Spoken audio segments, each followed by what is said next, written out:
최영일의 시사본부. 안녕하십니까. 최영일의 시사본부 시작합니다. 어제 포문을 연 청문회 슈퍼위크, 오늘도 이어지고 있죠.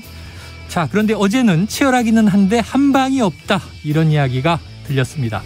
원래 팽팽한 대결에서 치명적인 한 방이 나오기가 쉽지가 않습니다. 공격하는 쪽, 막는 쪽이 모두 절박하기 때문이죠. 그래서 늘 실수하는 쪽이 실점을 하고 밀리게 되는 그런 경기가 되는데요. 자, 오전에는 김인철 교육부 장관 후보자가 사퇴 선언을 했습니다. 그동안 또 말이 많았던 정호영 복지부 장관 후보자 청문회에도 많은 관심이 쏠려 있습니다. 자, 오늘은요, 인사청문회뿐 아니고 국회 본회의도 열렸습니다. 결국 검찰청법에 이어서 형사소송법 개정안도 국회에서의 절차는 끝났습니다. 자, 국무회의 처리는 어떻게 될까요? 오후 2시로 예정이 돼 있습니다. 자, 이 와중에 새 정부 출범은 다가오고 이어서 지방선거도 다가옵니다. 자, 굵직한 이슈가 그렇고요. 또 다를 뉴스들은 너무나 많습니다. 오늘은 세계 언론 자유의 날인데요. 뉴스의 정확한 전달이 얼마나 중요한 일인지 마음을 여미도록 하겠습니다. 최영일의 시사본부 출발합니다.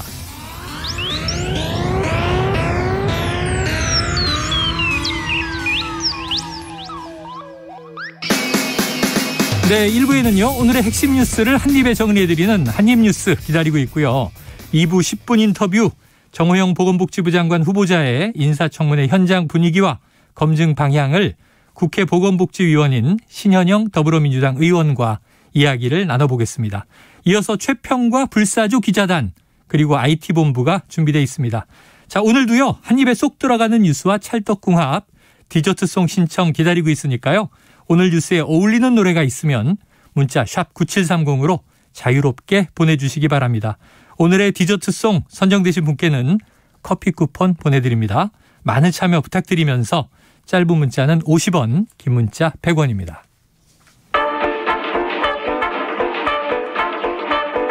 최영일의 시사본부 한입뉴스. 네, 오늘도 쏟아지고 있는 핵심 뉴스를 한입에 정리해보겠습니다. 한입뉴스 박정호 오마이뉴스 기자, 오창석 시사평론가 나오셨습니다. 어서 오세요. 안녕하세요. 자, 박 기자님. 네. 김인철 사회부총리 겸 교육부 장관 후보자. 네. 갑자기 오늘 사퇴를 했네요. 그렇습니다. 오늘 오전에 기자회견을 열고 후보직을 사퇴한다고 밝혔는데요. 국가와 사회로부터 받은 혜택을 마지막 봉사를 통해 돌려드리고 싶었지만 많이 부족했다. 어떤 해명도 하지 않겠다. 모두 저의 불찰이고 잘못이다. 이렇게 얘기를 했습니다. 그러면서 윤석열 대통령 당선인께 죄송한 마음 가눌 길이 없다. 윤석열 정부의 성공을 멀리서나마 응원하겠다. 이렇게 얘기를 했어요. 6일로 예정돼 있던 인사청문회, 이거는 열리지 않게 된 상황이 됐고요. 지금 그동안 보면은 김 후보자 같은 경우 부인과 두 자녀, 본인 포함해서 모두 풀브라이트 장학금을 받아가지고 이게 어떻게 된 거냐라는 아빠 찬스 의혹이 제기가 됐고, 또 한국외대 총장과 한국대학 교육협의회, 그러니까 대교 회장 시절 법인카드 쪼개기 결제 의혹도 있었고, 성폭력 교수 옹호 논란도 있었고요. 네. 그리고 이제 어제밤에 보도가 된 그런 부분도 있었어요. 그러니까 이른바 이제 방석집이라고 불리는 곳에서 김인철 후보자가 접대를 받으면서 박사학위 제자 논문 심사를 했다. 이런 얘기가 나왔습니다. 그러니까 이게 국민의힘 인천 연수구청장 후보 경선에 출마했던 이성만 씨가 출마 앞두고 낸 이 자서전이 있어요. 거기에 보면 방석집에서의 논문 심사라는 부분에서 여기서 이제 이 씨가 얘기를 한 거죠. 여러 가지 상황을 좀 보면 5번의 논문 심사 과정을 3번으로 단축할 수 있었는데 모두가 지도교수의 도움 때문이었다. 이렇게 얘기를 했고, 최종 논문 심사를 광화문에 있는 한식집에서 했다. 일명 방석집이라고 불리는 곳이었다. 이렇게 썼습니다. 그러면서 거기는 술을 다른 곳보다 비교적 분위기 있게 마실 수 있는 공간이었고, 하지만 지불해야 할 비용은 보통의 음식점과 달리 적지 않았다. 이런 얘기를 했어요. 논문 심사 얘기가 우연히 나왔는데 이 주인 마담이 최종 심사를 이곳에서 하면 어떻겠냐라고 제안을 했고, 처음에는 논문의 통과 여부를 결정하는 장소로는 적절하지 않다 싶었다. 그런데 김인철 지도교수가 승낙했다. 이렇게 얘기를 해놨습니다. 네, 충격적입니다. 네, 그래서 아마 이 부분까지 좀 불거지고 여러 가지 의혹이 해명 안 되는 부분들이 나오다 보니까 결국 이렇게 자진 사퇴한 게 아니냐 이렇게 볼 수가 있겠습니다. 야, 대학 학문의 전당인데 여기서 석사, 박사 학위를 엄정하게 주죠. 이거는 너무 충격적이라서 네. 뭐라고 말씀드려야 될지 모르겠는데 지금 이성만 씨 같은 경우는 그러면 지금 박사 논문이 이 박사 학위를 지금 결국 받은 걸로 보이는데 네. 이게 정상적인 과정이었는가? 를 또 따져봐야 될 것 같습니다. 네네. 학위 박탈. 자서전에다가 적었네요. 이거는 거의 뭐 비교하지 마라 하나뿐인 삶이 아니고 비교하지 마라 방석뿐인 삶 이렇게 끝나는 거예요. 지금 5번에 걸쳐서 해야 되는 논문 심사 과정을 3번으로 단축했다. 이거 바로 네, 특혜 네. 논란 올 수가 있고요. 술집에서 주인 마담이 최종 심사를 이곳에서 하면 어떻겠냐고 제안했고 이거를 받아들였다는 당연히 지도 교수도 말도 안 되는 거고요. 이게 이런 과정이 대한민국 대학교에서 단 한 군데라도 이루어져서는 안 됩니다. 네네. 근데 어떻게 이런 일이 벌어졌는지 이걸 그리고 책에서 썼고 이 책에 쓸 때 이 내용을 김인철 지금은 이제 사퇴한 후보자에게 얘기했다는 거 아니겠습니까? 네.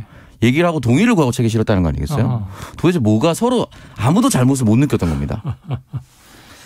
너무 그러니까 충격적입니다. 지금 기존에 이제 성희롱 교수를 옹호했다. 이것도 이제 대학 사회에서는 요즘에 큰 문제가 될 수 있는데 지금 이 책에 나온 내용을 보면 요즘 이야기하는 성인지 감수성이라는 표현 자체가 참 무색하다 이런 생각이 들어요. 네. 자, 어쨌든 이제 사퇴를 했습니다. 오늘 기자회견을 한 거죠? 그렇습니다. 아침에 뭐 사실은 이제 출근길에 기자들과의 소통을 하는 그런 상황이 되겠는데 오늘 아침에 기자회견 열어서 사퇴한다고 입장을 밝힌 거고요. 이렇게 되면서 이제 윤석열 내각 첫 낙마살이가 됐어요. 인사청문회 없이 그만두는 상황이 됐으니까요. 자진 사퇴했으니까. 그래서 이 부분이 과연 김인철 후보자로 마무리가 될 것이냐. 다른 후보 가운데서 또 사퇴하는 후보들이 나올 것이냐. 이걸 좀 봐야 될 것 같은데 오늘 한덕수 총리 후보자 인사청문회에서 이 내용이 좀 다뤄졌거든요. 네. 거기에 대해서 이 검증이 부실한 거 아니었냐라는 위원들의 지적에 한 후보자는 아니 이게 다 걸러지지 않는 부분이 있어서 그래서 청문회도 있고 언론 검증도 있는 거다라고 얘기를 했어요. 그리고 정호영 이 보건복지부 장관 후보자 이 후보자에 대해서는 뭐 자진 사퇴 이런 거 없냐 이런 취지의 질문도 있었거든요. 거기에 대해서는 인사청문회 이후에 검토하는 시간이 있을 거다. 이렇게 한덕수 후보자가 얘기를 했습니다. 자, 청취자 1560님. 마담, 방석집 이런 용어를 정치뉴스에서 듣게 될 줄이야. 씁쓸하네요. 이런 말씀하셨고요. 이 교육부 장관 후보자였습니다. 낙마했지만 참 비교육적인 얘기를 교육부 장관 후보자 관련해서 이야기를 하고 있는 게 이게 참 어불성설이다 이런 생각이 드는데 자 지금 잠깐 박 기자님 언급하셨습니다만 지금 이제 어제 6명 한덕수 총리 후보자를 포함해서 6명 인사청문회였고 원희룡 장관 후보자가 제일 늦게 끝난 것 같아요. 오늘은 역시 한 총리 후보자 포함해서 4명인데 가장 지금 주목받는 게 정호영 복지부 장관 후보자의 인사청문회 아니겠어요? 그렇습니다. 오전 진행 상황 어떻습니까? 네, 오전에 사실은 조금 늦게 시작되기도 했고 자료 제출 요구를 둘러싸고 여야 의원들의 얘기가 있었어요. 그러니까 민주당 의원들의 얘기는 뭐냐면 자료를 정확히 잘 내야 그걸 보고 검증하는 거 아니냐.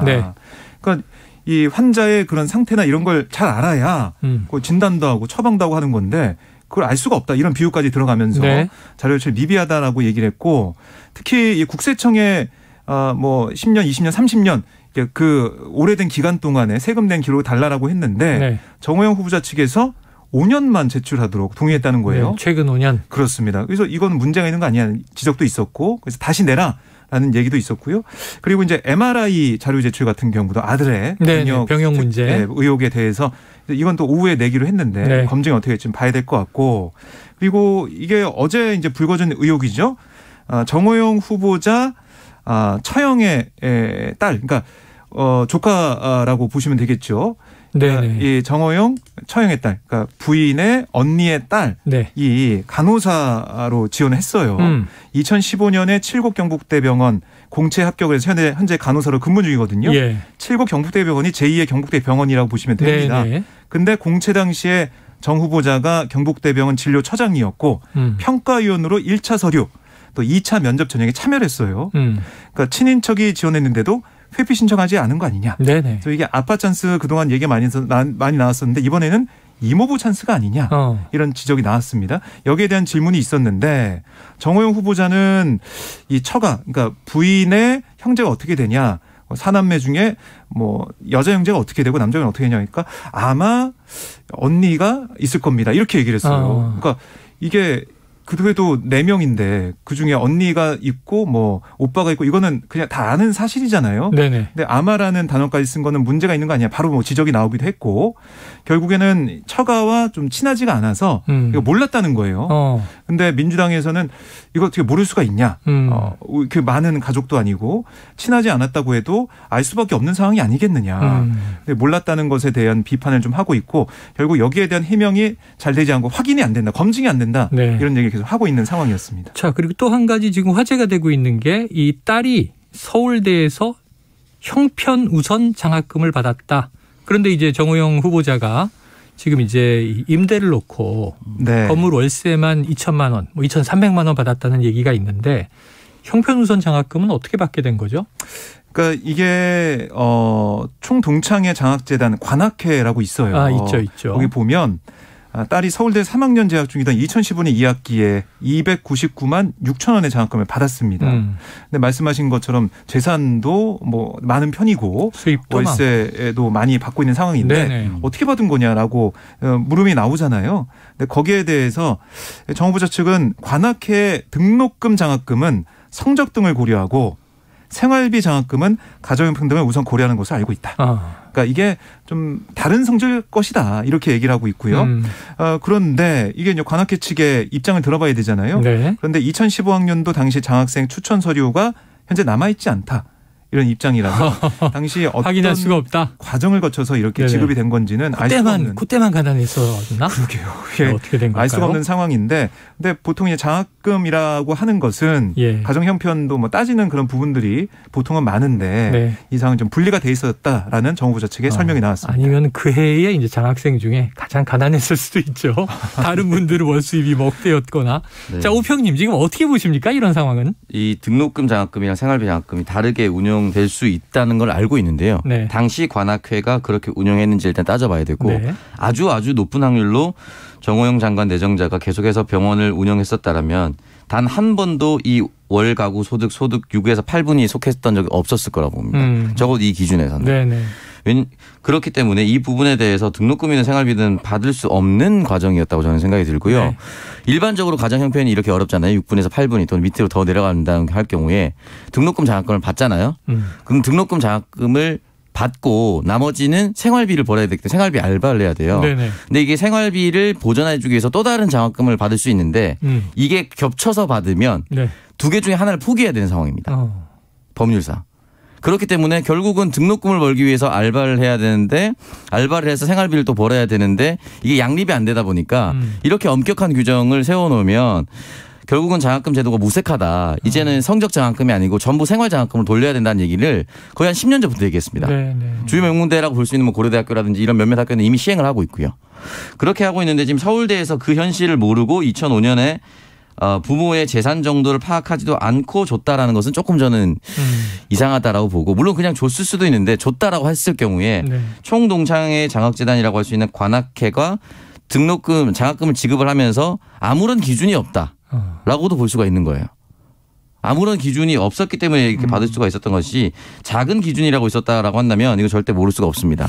이게 좀 충격적이에요. 대학 다닐 때는 이 장학금이 정말 민감한데 네. 학점 그 간반의 차이로 지금 받고 못 받고 막 그래서 학생들 안타까워하는데 지금 우리 후보자들에 대해서는 뭐 일가족 4명이 모두 풀브라이트 장학금 네. 그 미국 국무부가 주는 장학금을 덥석덥석 받은 경우도 있고요. 지금 뭐 임대 수입만 월 2천만 원 이상이라면 병원장이 또 급여도 있지 않겠습니까? 그럼 상당할 텐데 이 다른 형편우선 장학금을 받고 네. 그것도 우리가 아는 유수의 대학으로부터 네. 이게 좀 충격적인 얘기들이 2022년에 나올 수 있는 얘기들인가 좀 놀랍니다. 그러니까 정호영 내정자 같은 경우는 원래 연봉도 굉장히 컸을 거라고 쉽게 추측할 수가 있고요. 월세 수익 있었죠. 지금 가려졌지만 구미의 도계면에 있는 문중 땅도 운영했다고 했었죠. 네. 그러니까 여러 별로 소득이 굉장히 많을 수밖에 없는데 이런 장학금을 받았다는 건 좀 이해를 할 수가 없습니다. 알겠습니다. 자, 지금 일단 여기까지 이제 인사청문회 정리를 해보고요. 또 오늘 굉장히 긴박하고 큰일이 있었습니다. 오전 10시에 본회의가 열렸죠.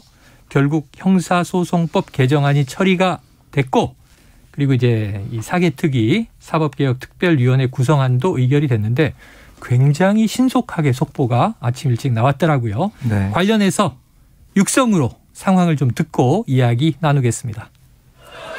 투표 결과를 말씀드리겠습니다. 계속 174인 중 찬성 164인, 반대 3인, 기권 7인으로서 형사소송법 일부 개정 법률안 대안에 대한 수정안은 가결되었음을 선포합니다.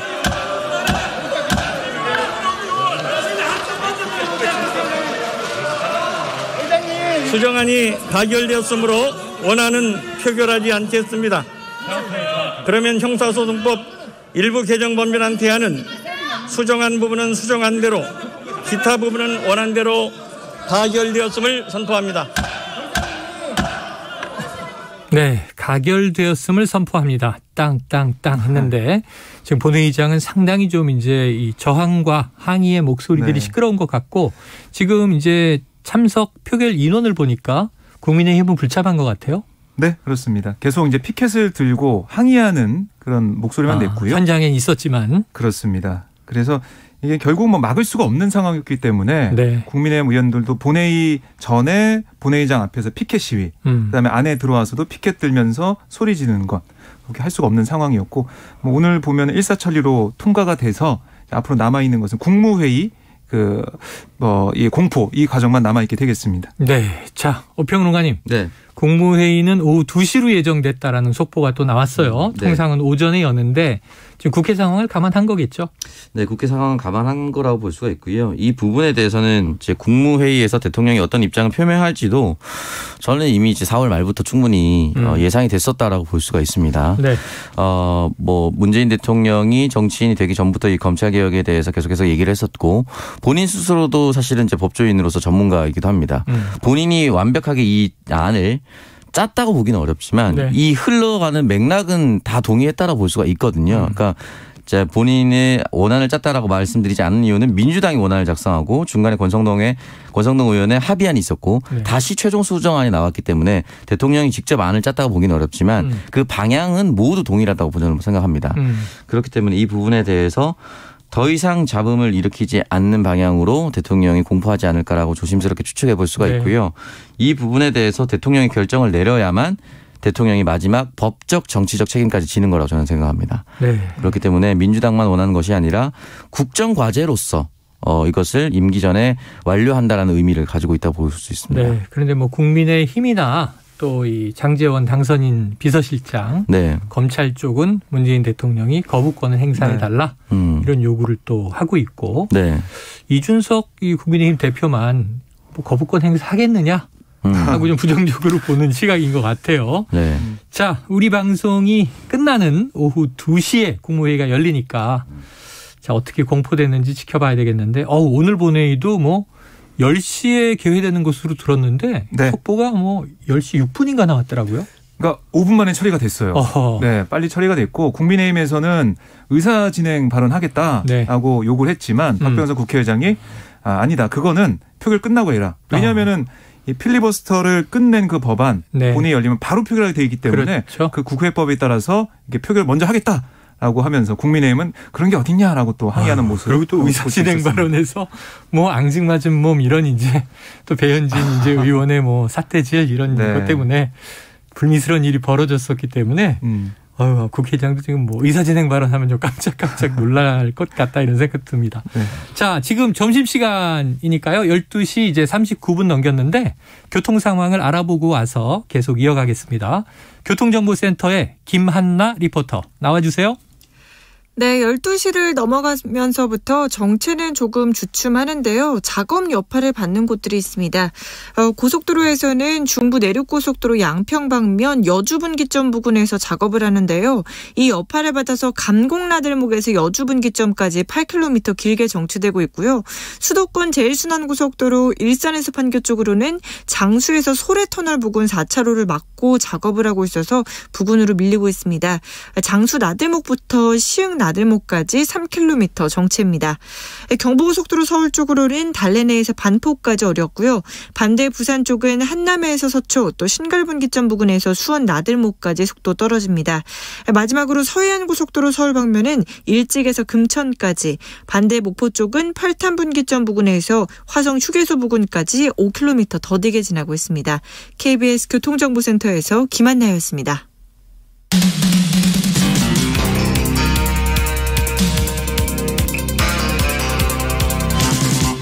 최영일의 시사본부. 네, 다음에 다룰 이슈를 우리 청취자분이 그냥 훤히 들여다보고 있습니다. 자, 8288님, 박 기자님, 어제 사면에 대하여 예측하신 것 크게 승리하신 것 같습니다. 애청자분이 확실해요. 팬입니다. 들으셨군요. 화이팅 하셨습니다. 어제 이 시간에 예. 이게 사면 임박, 또 사면 대상도 굉장히 많고 이명박 전 대통령을 포함해서 이재용 삼성전자 부회장, 정경심 교수, 거기에 또 김경수 이제 전 경남지사 이런 인물들이 쭉 거론되다 보니까 대부분 사면할 것 같은 분위기였단 말이에요. 그런데 어제 박정호 기자가 네. 아주 대담하게 안 할 거로 봅니다. 네. 얘기를 해서 이게 좀 소수 의견 아닌가? 네. 임겸긴 작가는 이제 금요일에 뵙겠습니다만 사면한다 이렇게 얘기했는데 박 기자님 맞췄어요. 네. 저희 저만의 분석 모델이나 여러 가지 프로그램을 통해서 시뮬레이션을 돌렸군요. 네, 분석을 해봤더니 네. 사면을 안 할 것 같다라는 생각이 들었어요. 네, 네. 사실 이게 사면을 해도 욕먹는 부분이 있고 사면 안 해도 비판하는 부분이 있어요. 그렇죠, 사실은. 그렇죠. 이런 것들을 어떻게 조율하고 득실을 따질 것이냐 이렇게도 생각할 수가 있겠지만 그것과 별개로 사실 문재인 대통령이 그동안 얘기했던 것은 사면권 남용에 대한 반대였거든요. 이 입장을 사실 계속 견제해 왔습니다. 그래서 이재용 부회장 같은 경우도 사면에 가석방을 했죠. 그렇죠. 그리고 이제 박근혜 전 대통령 같은 경우도 이게 정치적 사면이 아니라 이게 건강상의 이유를 건강상 이유, 그걸로 사면했기 때문에 그런 원칙을 좀 지켜왔다라고 볼 수가 있는데 이번에 이명박 전 대통령, 김경수 전 지사 함께 사면한다? 이건 누가 봐도 정치적 사면으로 보이거든요. 네.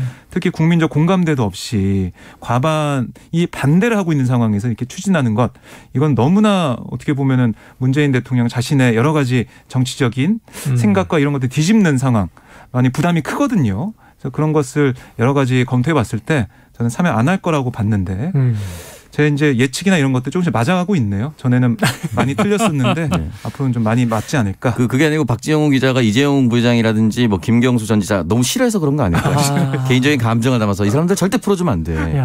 이런 마음을 담아서 얘기했던 게 아닐까요? 방송에서 사감을 드러냈다. 그렇지 않습니다. 네, 아니 객관적인 분석에 따른 겁니다. 이 방송을 듣는 삼성 관계자 여러분이. 과학적인 분석이다.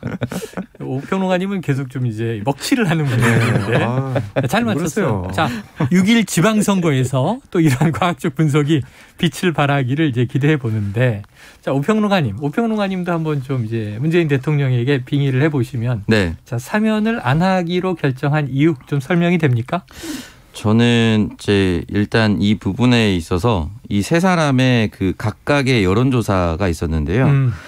사면을 해도 된다, 사면에 찬성한다 여론조사가 가장 높았었던 사람은 이제 이재용 부회장입니다. 그렇죠. 아무래도 죄목과는 무관하게 부회장이 재계 총수가 풀려나면 경제 활성화를 좀 해줄 것이다. 기대감. 좀 전면에 나설 것이다라는, 그러니까 다른 것들을 좀 차치하더라도 지금은 그럴 때다라고 판단했던 것 같고요.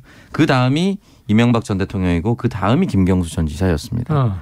그러다 보니까 이재용 부회장이 오히려 국민 여론 측면에서 가장 설득력이 있었고, 네. 사면해준다 하더라도 대통령이 크게 부담이 없는 그 장면이었고, 이명박 전 대통령도 그 뒤를 잇지만 과반에 거의 못 미치는 상황이거든요. 그러면은 이게 찬성 여론만 보면 이재용 부회장만 원샷 사면을 해야 됩니다. 그걸 그렇게 하기엔 좀 쉽진 않았을 것 같아요. 그리고 이명박 전 대통령은 저는 정치적인 문제, 법적인 문제 여러 가지 문제가 있지만 노무현 전 대통령과의 그 악연이 그때부터 시작됐었던 부분이라 이 부분에도 쉽지 않고, 그리고 김경수 전 지사 같은 경우는 형이 시작된 지가 얼마 안 되다 보니까 네.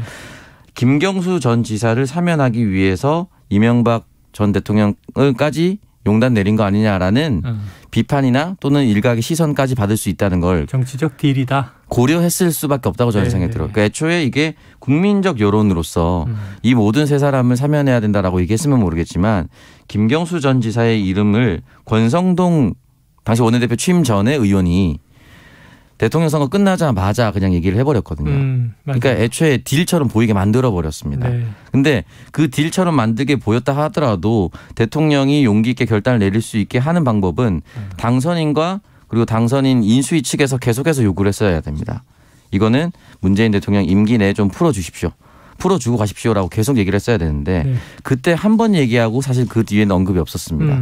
그러면은 지금은 대통령이 자의적 판단이 들어갈 수밖에 없는 구도가 됐어요. 그러니까 정치는 명분이 가장 중요해 버렸는데 찬성 여론이 이 세 사람이 다 다르고 그러다 보니까 아마 좀 어렵지 않았을까. 그리고 민주당 지지자들은 더 정경심 교수에 대한 사면도 같이 요구를 했었거든요. 그러니까 이런 부분까지 함께 고려할 수밖에 없었는데 이 고려하는 부분이 본인 스스로도 생각하다 보니까 딜인가 아닌가 이것이 맞는가 아닌가에 대한 고민을 많이 할 수밖에 없는 상황에서 쉽게 결정을 못 내렸다라고 보는 게 맞을 것 같습니다. 네, 이 이슈들을 물어보면 민주당 인사들도 이거 뭐 대통령의 고유 권한이니 아무도 알 수 없고 네.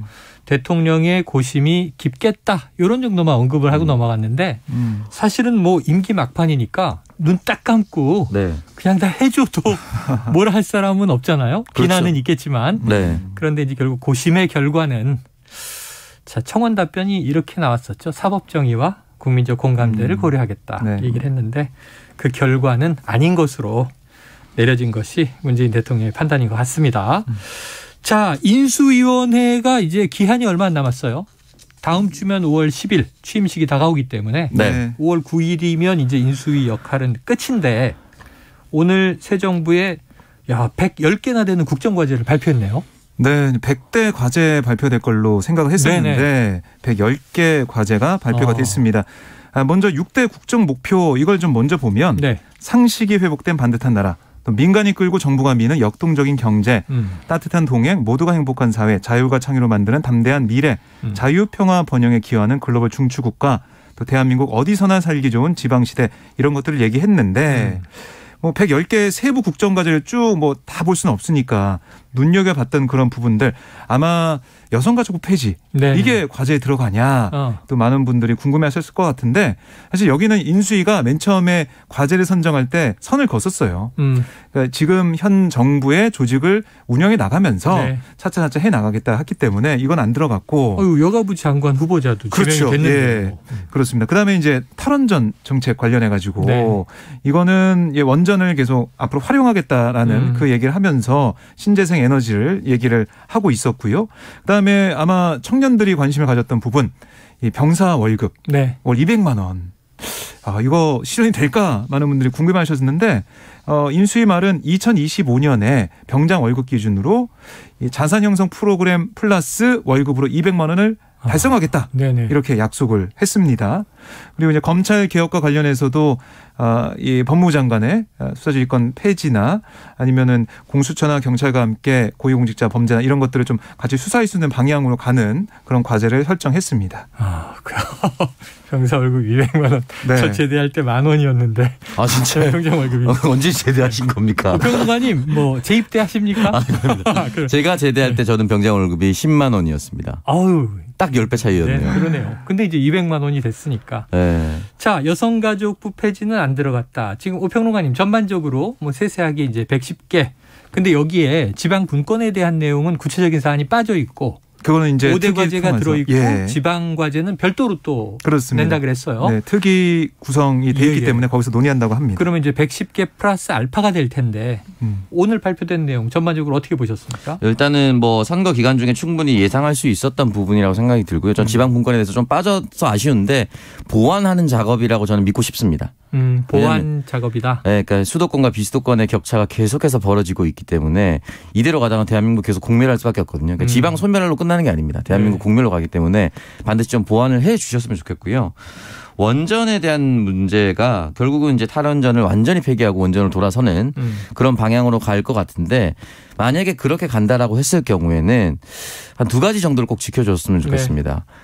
가장 발전 단가 대비 산재 사고가 가장 높은 비율은 석탄 화력 발전입니다. 네. 이 석탄 화력 발전을 앞으로 어떻게 대체해 갈 것인지 이걸 만약에 대체한다고 했을 경우에 산재 사고 플러스 환경 문제가 있는데 원전으로 대체한다면 원전을 어디에 지을 것인가 네. 이거 하나 나와야 되고요. 원전을 짓고 나서 계속해서 수도권에서는 아주 먼 곳 동해안 인근 뭐 이런 데서 짓지 않았습니까? 그렇다면 그 새로 지어질 지역 주민들을 위한 무언가가 필요하다. 근데 이 부분에 대해서는 원자력 전문가든지 이런 사람들이 뭐라고 얘기를 했냐면 지역 차등별 전기요금을 도입할 때다. 그러니까 원자력 발전소가 가까이 있는 곳은 전기요금은 거의 사실상 제로에 가깝게 해주고 네. 멀면 멀수록 특히 수도권이 양심을 지켜라. 수도권이 조금 더 많은 전력 요금을 내야 된다. 안전을 담보하고 있으니까. 이렇게 얘기를 했거든요. 근데 이런 논의를 과연 촉발시킬 수 있을까? 저는 좀 쉽진 않다고 보거든요. 근데 전 여론을 한번 세게 물어봐야 된다. 네.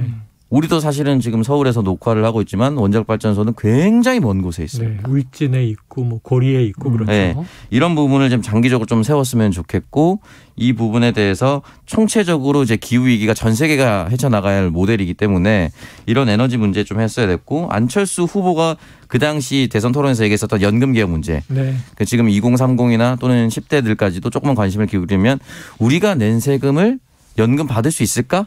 이 부분에 대한 그 걱정과 우려가 있습니다. 우리 인구는 계속 줄어들고 있고요. 그렇죠. 이 부분에 대해서는 조금 명확하게 얘기를 해야 될 것이다라고 생각이 들고 부동산 관련해서는 좀 말씀드리고 싶은 게 이제 부동산은 계속해서 LTV 이제 완화 대출금을 좀 완화해 주는 방편으로 가는데 이것도 전체적으로 DSL이라고 해서 내가 원래 빌리고 있었던 빚이 있으면 또 합산이 돼서 또 안 되는 경우가 생깁니다. 그럼 사실은 똑같거든요. DSR. 네. DSLR은 카메라 아니에요? DSR입니다. 네. 죄송합니다.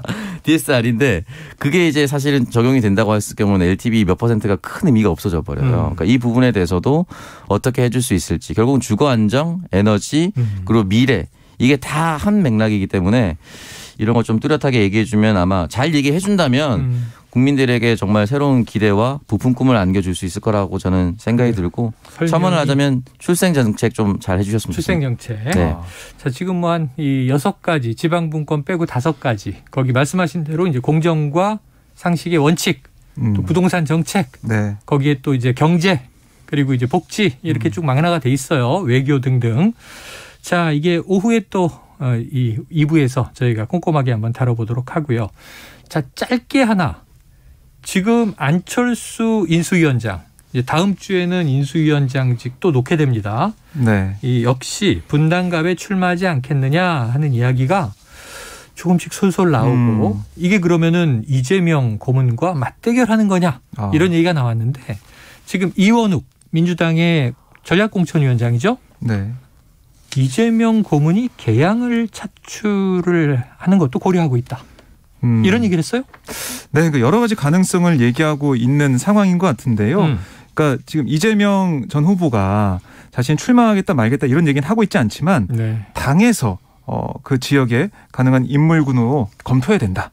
그리고 이재명 후보 뭐 경선이 기본 원칙이지만 전략 당수 공천 등 모든 가능성을 열어두고 해야 된다. 네. 이런 얘기를 하고 있습니다. 알겠습니다. 자, 2부 불사조 기자단에서 관련된 여야의 자세한 내막을 저희가 심층 분석해 보도록 하겠습니다. 자, 오늘 한입뉴스 박정호 기자, 오창숙 평론가 수고하셨습니다. 고맙습니다. 자, 오늘의 디저트송은요. 청취자 6154님의 신청곡입니다. 데이브레이크의 꽃길만 걷게 해줄게 신청합니다. 이번 주 청문회가 끝나고 꽃길을 걷게 될 후보자가 누군지 궁금하네요. 야, 저는 이 장관직이 꽃길일까 좀 고민은 해보는데 일단 뭐 되면 좋겠죠. 임명되면. 알겠습니다. 자, 6154님 커피 쿠폰 보내드리고 꽃길만 걷게 해줄게 듣고 2부로 돌아옵니다. 잘 숨겨왔었는데 oh yeah. 너 때문에 잠도 못 자고 너 때문에 밤새 설레는데 이제는 솔직히 말해 원래 꽃길만 걷게 해줄게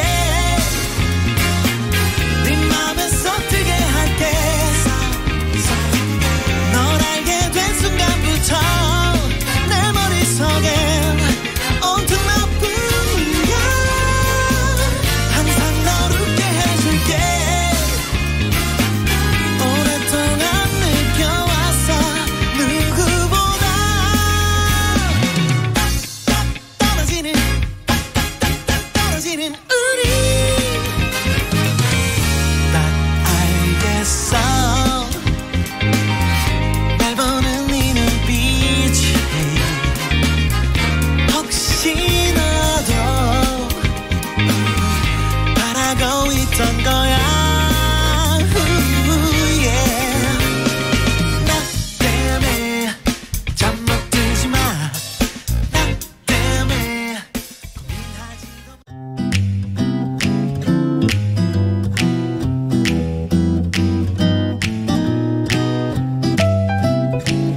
안녕하세요.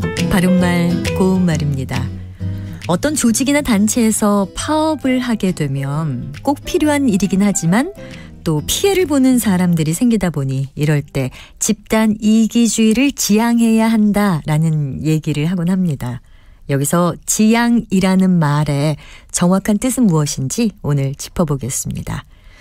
집단 이기주의를 지향해야 한다고 하면 집단 이기주의를 없애야 한다는 뜻으로 받아들일 때가 있는데 지향이란 단어는 완전 부정을 뜻하는 건 아닙니다. 이 말은 변증법에서 쓰이는 중요한 개념인데요. 원래는 독일어로 위로 올린다는 뜻을 가지고 있습니다. 즉 지향이란 어떤 것을 그 자체로서는 부정하면서 더 높은 단계로 오르기 위해서 어떠한 것을 하지 않는다는 뜻입니다. 그리고 이 말은 피함 또는 하지 않음으로 순화해서 사용할 것을 권장하고 있기도 합니다. 또 지향이라는 말과 발음이 비슷해서 종종 혼동해서 쓰이는 것으로 지향이란 표현이 있습니다. 지향 역시 철학 용어인데요. 일반적으로는 어떤 목표로 뜻이 쏠려 향함 또는 그 방향이나 그쪽으로 쏠리는 의지를 뜻하니까요. 앞서 말씀드린 지향과는 전혀 다른 말입니다. 지향은 평화통일 지향이라든지 출세 지향과 같은 표현으로 많이 사용합니다. 앞으로 우리는 집단 이기주의나 지역주의는 지향하고 국민 대화합의 길을 지향해 나가야겠죠. 바른말 고운말 아나운서 변희영이었습니다.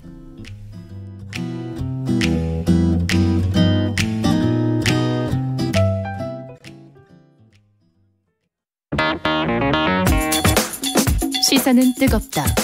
조직적으로 움직였다는 의심이 드는 사건입니다. 아니 정치 권력이 더 세죠. 두 번째는 뭐냐면 정말 진짜 그건 대변이에요. 김용남 의원 때론 차갑게 식혀야 할 때도 있다. 그러니까 너는 죄가 있어. 이렇게 판단하는 건 잠시만요. 이제 그만 문제라고. 잠깐 끊고 가겠습니다. 시사는 시원하다. 이처럼 서거 화장실을 이용하면 배설물을 한 곳에서 처리할 수 있으니까 온실가스 배출량을 획기적으로 줄일 수 있다고 하는군요. 시원한 바람처럼 기분 좋은 소식이 있다. 시사의 핫앤쿨 KBS 1라디오에 다 있습니다. 평일 저녁 7시 20분 정준희 교수의 KBS 열린 토론, 평일 밤 10시 5분 김성환의 시사야. 많은 청취 바랍니다.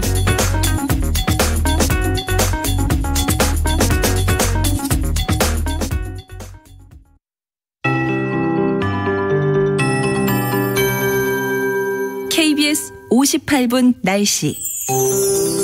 볕이 따스하게 내리쬐고 있습니다. 아침에 9도로 출발한 서울이 지금 19도까지 올랐고요. 한낮에 서울, 부산이 20도, 대전 22도, 광주 23도, 강릉, 대구는 24도 안팎으로 어제보다 조금 높겠습니다. 맑은 하늘에 공기도 깨끗한데요. 중부지방과 경북에 바람이 강해지고 있습니다. 특히 동해안은 양간지풍으로 인해 대기가 메마르고 있는데요. 서풍이 태백산맥을 넘으면서 덥고 건조해지는 현상으로 강원 영동과 경북 북동산지, 경북 동해안에 건조주의보가 내려졌고요. 앞으로 순간풍속이 초속 20m, 산지는 25m 이상으로 강해져 강풍특보가 내려질 가능성도 높습니다. 이 바람은 모레 오전까지 이어지겠습니다. 바깥에 시설물이 날아가지 않도록 꼼꼼히 대비해 주시고 불씨 관리에도 힘써 주시기 바랍니다. 내일도 전국 하늘 맑겠고 기온은 오름세를 보이겠습니다.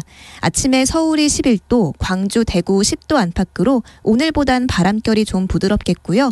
한낮엔 서울이 25도, 대전, 광주 26도, 강릉이 29도까지 오르겠습니다. 어린이날인 모레도 맑은 하늘에 25도 안팎으로 따뜻하겠습니다. 다가오는 금요일과 토요일 사이엔 수도권 등 중부지방에 비가 내릴 전망입니다. 지금 서울의 기온 19.5도, 습도는 31%입니다. 박다효입니다.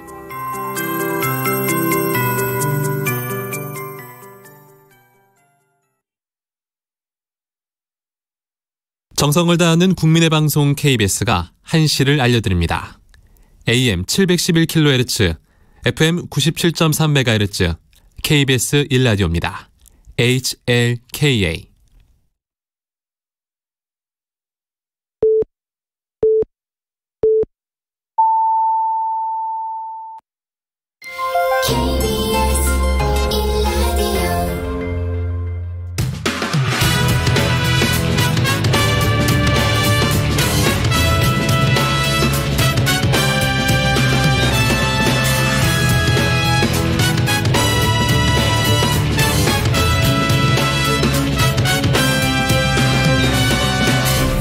KBS 1라디오 최영일의 시사본부.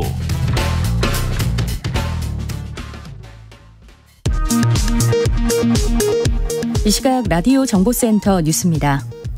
대통령직 인수위원회가 110개의 새 정부 국정과제를 최종 선정해 발표했습니다. 코로나19 소상공인 손실보상과 부동산 세제 개편, 탈원전 정책 폐기, 법무부 장관 수사 지휘권 폐지 등 윤석열 당선인의 주요 공약이 정책으로 담겼습니다. 여성가족부 폐지와 사드 추가 배치 등은 국정과제에 명시적으로 포함되지 않았습니다.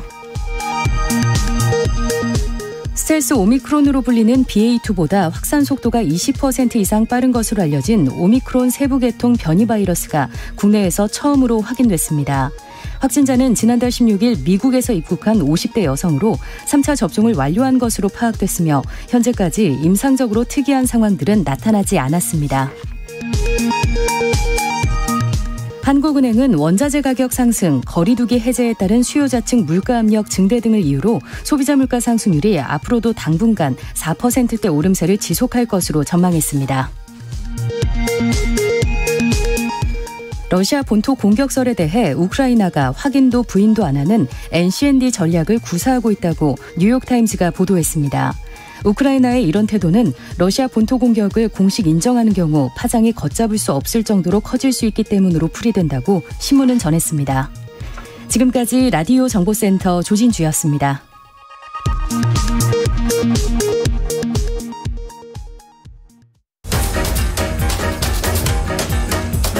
최영일의 시사본부 10분 인터뷰. 네, 화제 이슈를 콕 짚어보는 10분 인터뷰 시간입니다. 정호영 보건복지부 장관 후보자에 대한 인사청문회가 오전부터 진행이 되고 있고요. 잠시 정회 중이고 곧 속개가 되겠습니다. 정 후보자에 대한 의혹들이 얼만큼 해소됐는지 이 검증 내용을 국회 보건복지위원회 신현영 더불어민주당 의원과 전화로 연결해서 짚어보겠습니다. 신 의원님 안녕하세요. 안녕하세요. 신현영입니다. 네, 자 아침에 형사소송법 개정안이 본회의를 통과했잖아요. 예. 자, 국무회의는 오후 2시로 잡혀 있는데 검찰 수사권 폐지안 공포 오늘 어떻게 전망하세요? 예, 오늘 아침에 본회의에서 형사소송법 개정안이 통과되면서 많은 우리 더불어민주당 의원들은 박수를 쳤습니다. 네. 정말 검찰이 앞으로는 정치검찰이 아닌 정말 국민을 위한 검찰로서의 신뢰를 회복할 수 있는 계기가 마련되는 첫걸음이지 않을까 싶은데요. 오늘 사법개혁특별위원회 설치건도 통과된 만큼 앞으로는 국무회의 오늘 오후에 거쳐서 발표가 되면 중대범죄심사청 설치 법안 등 포함해서 검찰 수사 기소권 분리에 대한 정상화에 대한 방법론적인 실무가 차근차근 진행되지 않을까 싶습니다. 앞으로 이 검찰과 경찰 이런 수사기관들이 더 전문성을 강화하고 또 균형과 감시 통제를 통해서 국민들을 위한 그런 경찰과 검찰이 될 수 있도록 지속적으로 노력할 거라는 말씀도 드리겠습니다. 네, 앞으로 검찰 개혁이 이루어질 것이다. 오후 국무회의도 통과될 것으로 이제 보시는 거로 이해가 되고요. 자, 어제부터 또 청문정국이 다시 열렸습니다. 김인철 장관 후보자가 오늘 아침에 사퇴 선언을 해서 첫 낙마자가 나온 상황에서 자, 민주당은 김인철 후보자보다 지금 한덕수 총리 후보자, 또 정호영 복지부 장관 후보자, 한동훈 법무부 장관 후보자에 대해서 낙마 가능성을 좀 높게 보고 있었던 것 같은데 맞습니까? 예, 맞습니다. 그렇기 때문에 한덕수 총리 어제 오늘 그 인사청문회 그리고 오늘 정호영 지금 후보자에 대한 인사청문회가 진행되고 있는데요. 김인철 첫 번째 그 사퇴 사례가 나온 만큼 앞으로 윤석열 정부가 올바른 대한민국을 이끌기 위한 그런 행정부의 수장으로서의 역할을 적합하지 않은 분들은 낙마나 사퇴를 하는 것이 국민들에게도 바람직하다라는 시각으로 지금 인사청문회를 일임하고 있습니다. 아, 그래요. 어쨌든 국민 눈높이에 맞춰서 또 이제 좋은 인사를 하는 것은 윤석열 정부를 돕는 일이기도 하다. 지금 이런 뉘앙스도 담으신 것 같아요.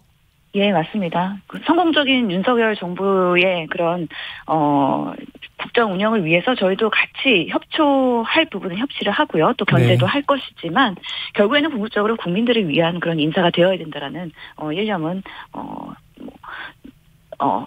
꼭 지켜줘야 된다는 생각을 갖고 있습니다. 알겠습니다. 자, 그런데 지금 이제 특히 의사 출신이시잖아요, 신 의원님. 예. 이 정호영 보건복지부 장관 후보자 지금 오전 인사청문회가 이제 일단 끝났는데 청문회 현장 분위기 어떻게 보셨어요? 상당히 좀 힘들었습니다. 네. 그동안에 수많은 의혹들이 있었고 또 60건에 달하는 해명자를 내면서 반박을 하시면서 네. 한 점 부끄러움 없으신 것처럼 태도하시는 그분의 모습을 오늘 직면한 것입니다. 불법 위법이 없다 또는 도덕적 윤리적으로 문제 없다라는 그 자세를 지속적으로 견지를 하고 계시기 때문에 도대체 국민의 눈높이에 맞지 않는 인사임에도 불구하고 본인이 생각하는 국민 눈높이라는 게 어떤 것인지 그리고 국민들이 어떤 것들을 꼬집고 계시는지에 대해서 정확히 인지하고 못하고 계신다라는 안타까움이 들면서 지금 청문회를 임하고 있습니다. 네, 자 자료 미비 문제는 지금 한덕수 총리 후보자도 계속 짚어지고 있었는데요. 지금 보니까 병역 특례 의혹이 있던 아들의 MRI 기록 이것도 이제 오전 청문회 끝날 때쯤에 제출이 됐다고 하는데 일단 받아보셨습니까? 예, MRI를 받는 과정에서도 상당히 어려움이 있었다라는 말씀을 드립니다. 개인정보 핑계로 제출을 안 하다가 오늘 당일에서야 CD로 제출을 하겠다고 후보자가 입장을 밝혔음에도 불구하고 국민의힘 의원들께서 이 CD를 저희가 받아서 확인하는 과정에서의 마찰이 있었습니다. 예, 저희 국회의원들 한 분 한 분에 대해서는 저희가 자료를 받아볼 권리가 있음에도 불구하고요. 꼭 본인들이 참관을 하는 데서 그 CD를 보아야 된다라는 조건부 제공을 하려고 하다 보니까 민주당과의 좀 마찰은 있었고요. 지금은 그래도 정리가 되었기 때문에 지금 MRI를 받은 상태에서 이제 검증을 해야 되는 또 숙제를 오후에 가지고 있는 상황입니다. 야, 저는 제 MRI를 봐도 뭐가 뭔지 모르겠던데 이거 판독하실 수 있는 분이 신 의원님 정도 계신 거 아니에요? 결국에는 전문가들이 판독을 해야 되는 것이고요. 특히나 MRI 척추에 대한 전문가도 중요하지만 그 영상을 가지고 4급의 그 심검 판정이 적절했는지에 대한 판단할 수 있는 병무청 의사의 판단도 매우 중요합니다. 그렇기 때문에 이런 전문가들의 의견이 중요하고요. 특히나 소신 판정을 위해서는 익명으로 판정을 할 수 있도록 보장해 드려야 되는 부분도 있습니다. 그런 부분들을 저희가 차곡차곡 조금 대응을 하려고 준비를 하고 있는 상황입니다. 네, 자, 이 오전 청문회에 이어서 정 후보자에 대해서는 계속 이 초기부터 나왔던 아빠 찬스 의혹에 대한 검증 해명이 이어질 것으로 전망이 되는데요. 지금 이 신 의원님 조금 전 말씀 주신 것처럼 해명 자료를 낸 것만 해도 한 60건이 된다. 좀 그간 나왔던 의혹 중에 시원하게 해소된 부분도 있나요?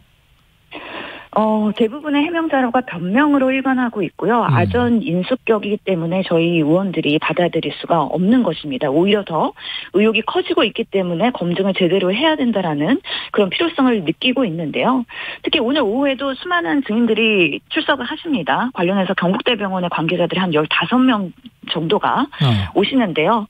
그동안 아이들의 그 입시에서의 투명성과 공정성이 담보되었는지 과연 그리고 순혈주의가 팽배해 있는 경북대 병원에서 그런 구술이나 심사 과정에서의 만점에 대한 원인이 도대체 어떤 근거로 판단했는지 확인을 해볼 필요가 있고요. 더더욱이 4급 아드님 그 군대 판정에 관련해서는 그 진단서, 병무용 진단서를 쓰신 의사 선생님이 출석을 하실 예정입니다. 제가 증인 신문을 할 예정이고요.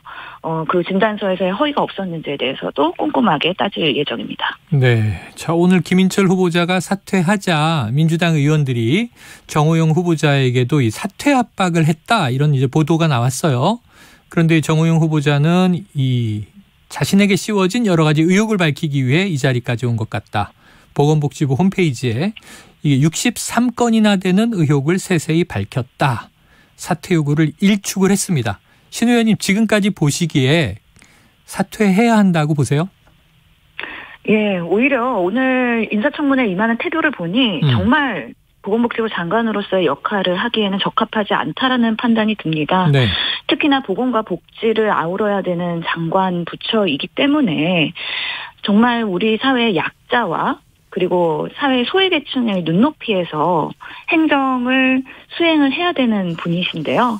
오히려 꼿꼿하게 여전히 그 병원의 병원장의 태도로 의원들이 질의할 때 반박을 하면서 끼어들기를 한다든지 아니면 겸손하지 않은 태도로서 당당하게 똑같은 그런 말만 나열을 한다든지 이런 태도들이 그 내용을 따지기 전에 그 태도 자체가 장관으로서는 정말 국민들을 받들기에는 적합하지 않은 게 아니냐 상당한 실망감이 드는 상황들이었습니다. 네, 내용도 내용이지만 태도도 더 문제다 이렇게 말씀을 하셨습니다. 자, 신 의원님 정 후보자 아들 병역 의혹에 대해서 병사용 진단서에 기재됐던 자 요추 6번 이것은 없다 이렇게 문제 제기를 하시기도 했어요. 어제는 이 추간판 탈출증 척추협착 진단을 받은 정 후보자의 아들이 보통 환자들보다 현저히 적은 진료비를 냈다 이런 보도도 나오던데 이건 무슨 의미입니까? 예, 그 군대 판정에 대해서는 우리 국민들이 상당히 공분을 사실 수 있는 부분인데요. 네. 많은 20대 남성들이 허리 디스크로 군대를 뭔가 면제받기를 원합니다. 네. 그럼에도 불구하고 대부분의 그 허리 디스크가 있는 환자들이 2급 판정이나 아니면 그 이상의 판정을 받기 때문에 사실은 공익으로 면제받는 게 매우 어려운 것이죠. 네. 이 정 후보자의 아들은 5년 전에는 2급이었는데 5년 후에 4급 판정되면서 공익으로 빠진 케이스입니다. 하지만 적절한 치료를 받았던 진료 결과는 없습니다. 단순히 4급 판정을 위한 진단서 발급만 했고요. 그럼에도 불구하고 상당히 증상이 심했을 것처럼 보이는 외래 진료 기록이 확인되고 있기 때문에 과연 이런 주관적인 통증이 객관적으로 검증이 안 된 상태에서 뭔가 특혜가 있지 않았느냐라는 의심을 할 수밖에 없고요. 그런 부분에 있어서 진료비가 거의 발생하지 않았다는 것 자체가 그리고 그 4급을 받을 정도의 허리 디스크가 심함에도 불구하고 여전히 식구확정 그리고 40시간의 주당 40시간의 연구원 활동 그리고 뭐 8박 9일의 해외여행 이런 것들을 잘 수행했다는 것 자체가 일반적으로 국민들이 납득할 수 없다. 그런 부분들을 의혹을 해소하지 않으면 이 아빠 찬스 그리고 자녀 군대 특혜에 대한 부분들에 대해서는 국민들이 지속적으로 의심하실 거다라는 생각을 갖고 있습니다. 이해가 됐습니다. 많이 아파서 4급으로 빠졌는데 어떻게 할 일은 다 하고 치료를 이렇게 안 받았을 수가 있느냐 하는 이제 의혹이신 것 같아요. 예. 자, 정호영 후보자 경북대 진료처장으로 근무하면서 경북대 병원 새마을금고 이사장을 겸직하기도 했고 이게 국유재산법 위반 의혹도 있지만 이외에도 뭐 11개 자리를 겸직했는데 이 국립대 교직원이어서 공무원법 위반이다 이런 지적도 있어요. 어떻게 보십니까? 예, 명백한 이거는 불법 위법 행위입니다. 국가공무원법에서는 이런 영역을 금지하고 있고요. 경직할 경우에는 심사를 받도록 되어 있거든요. 사전 신고가 되지 않은 분 경우도 6건에 해당이 됐고요. 실제로 새마을금고 이사장을 무단 겸직하면서 그 과정에서의 배임 혐의도 지금 드러났습니다. 네. 그렇기 때문에 이 부분에 대해서는 오늘 제가 듣기로는 관련 단체에서 고발도 있을 거라고 하는데 이미 사전에 여러 가지 의혹들에 대해서 경찰 수사를 받고 있습니다. 그만큼 이게 위법한 행위로 드러났을 때는 장관직을 더욱더 수행하기는 좀 어렵지 않을까라는 안타까운 마음이 있습니다. 네. 자, 2020년 4월 총선 직전에 코로나 전문가로 이제 방송에서 뵀잖아요. 예. 그런데 이제 실외 마스크가 해제되는 상황을 맞게 됐습니다. 지금 요거 가지고 이제 신구 정권 간의 신경전도 벌어지고 있다. 이런 얘기가 있는데 지금 상황 어떻게 보고 계세요? 네, 상당히 고무적인 그 시점이지 않은가 싶습니다. 네. 아직은 완전히 안전됐다고 볼 수 없는 코로나 상황이지만 정말 불필요한 우리가 방역은 하나씩 철퇴를 해야 됩니다. 우리 국민들께서는 자발적으로 마스크를 잘 쓰시는 그런 국민들이기 때문에요. 네.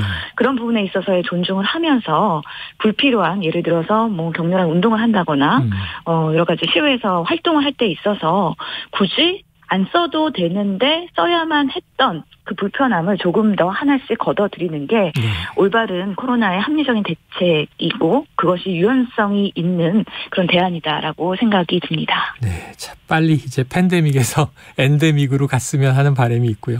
그래도 말씀하신 대로 참 우리 신중한 국민들이라 권장으로 바뀌었는데도 아직 다수는 또 쓰고 계신다고 하더라고요. 예. 자, 앞으로 잘 되길 기대해 봅니다. 오늘 말씀 여기까지 듣죠. 고맙습니다. 예, 감사합니다. 예, 지금까지 국회 보건복지위원회 신현영 더불어민주당 의원과 함께했습니다.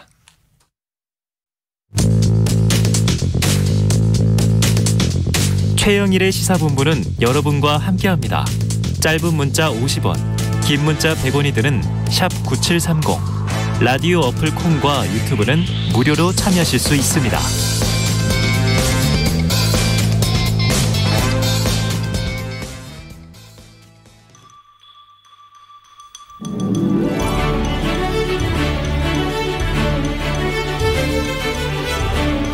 네, 매주 화요일 여야 정당 출입 기자들과 정치권 취재 이야기, 특히 뒷이야기를 아주 재미나게 듣는 불사조 기자단이 마련돼 있습니다. 자, 오늘도 경향신문 박순봉 기자, 세계일보 최영찬 기자 두 분 나오셨습니다. 어서 오세요. 안녕하세요. 야, 불과 일주일 남았어요. 두 분 여야의 위치가 바뀝니다. 이제 여당 출입, 야당 출입이 다음 주 이 시간이 취임.